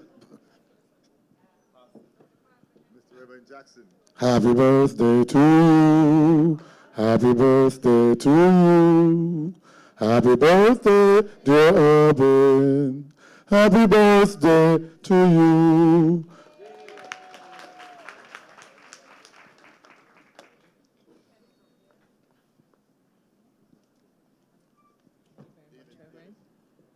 So we're going to have the signing of the declaration by the Economic Growth Council.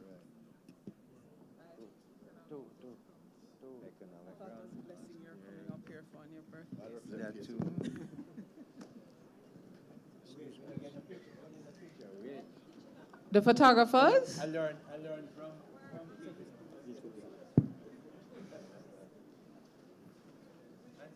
and somebody sent me a copy.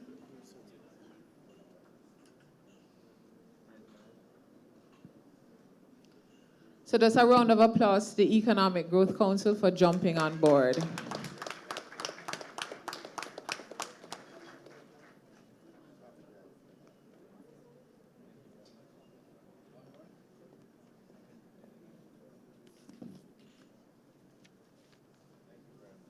All right, thank you very much. So ladies and gentlemen, a bit of housekeeping. We're going to leave from this room and head over to the pavilion, that's the area by the pool, for lunch. On your way back from lunch, you will stop at the registration table to collect your table number so you know which breakout session you'll be in. This room is going to be transformed for the breakout session, so we'll have tables in here. So remember, you're heading over to lunch now, and please stop to collect your table number for your breakout session. We're looking forward to some more rigorous debate in the afternoon. So please note the different areas for the breakout sessions. And we're just going to ask you to take your things with you because this room is going to be transformed. So we'll see you shortly. Please enjoy lunch. But before we go to lunch, because we are certainly going to need to invite some prayers for the continued success and also to say grace. And I'd like to welcome the Very Reverend Franklin A. Jackson. Thank you. We bow our heads for prayer. Let us pray. God is our refuge and our strength, a very present help in time of need. Therefore we will not fear. I will lift up mine eyes unto the hills, from whence cometh my help. My help comes from the Lord, maker of heaven and earth. God of yesterday, God of today, God of all times. We thank you for the gift of land.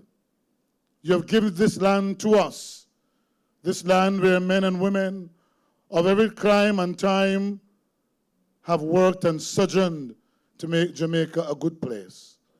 We thank you for those in governance, and so we pray for government.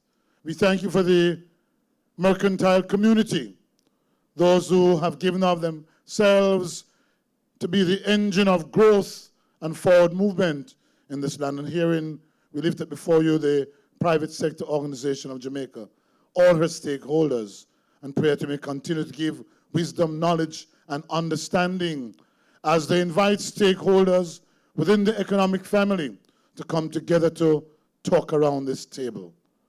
We pray, mighty God, that you'd continue to give good success to all members and stakeholders as we work together to make Jamaica a place where we can do business and raise families and have success.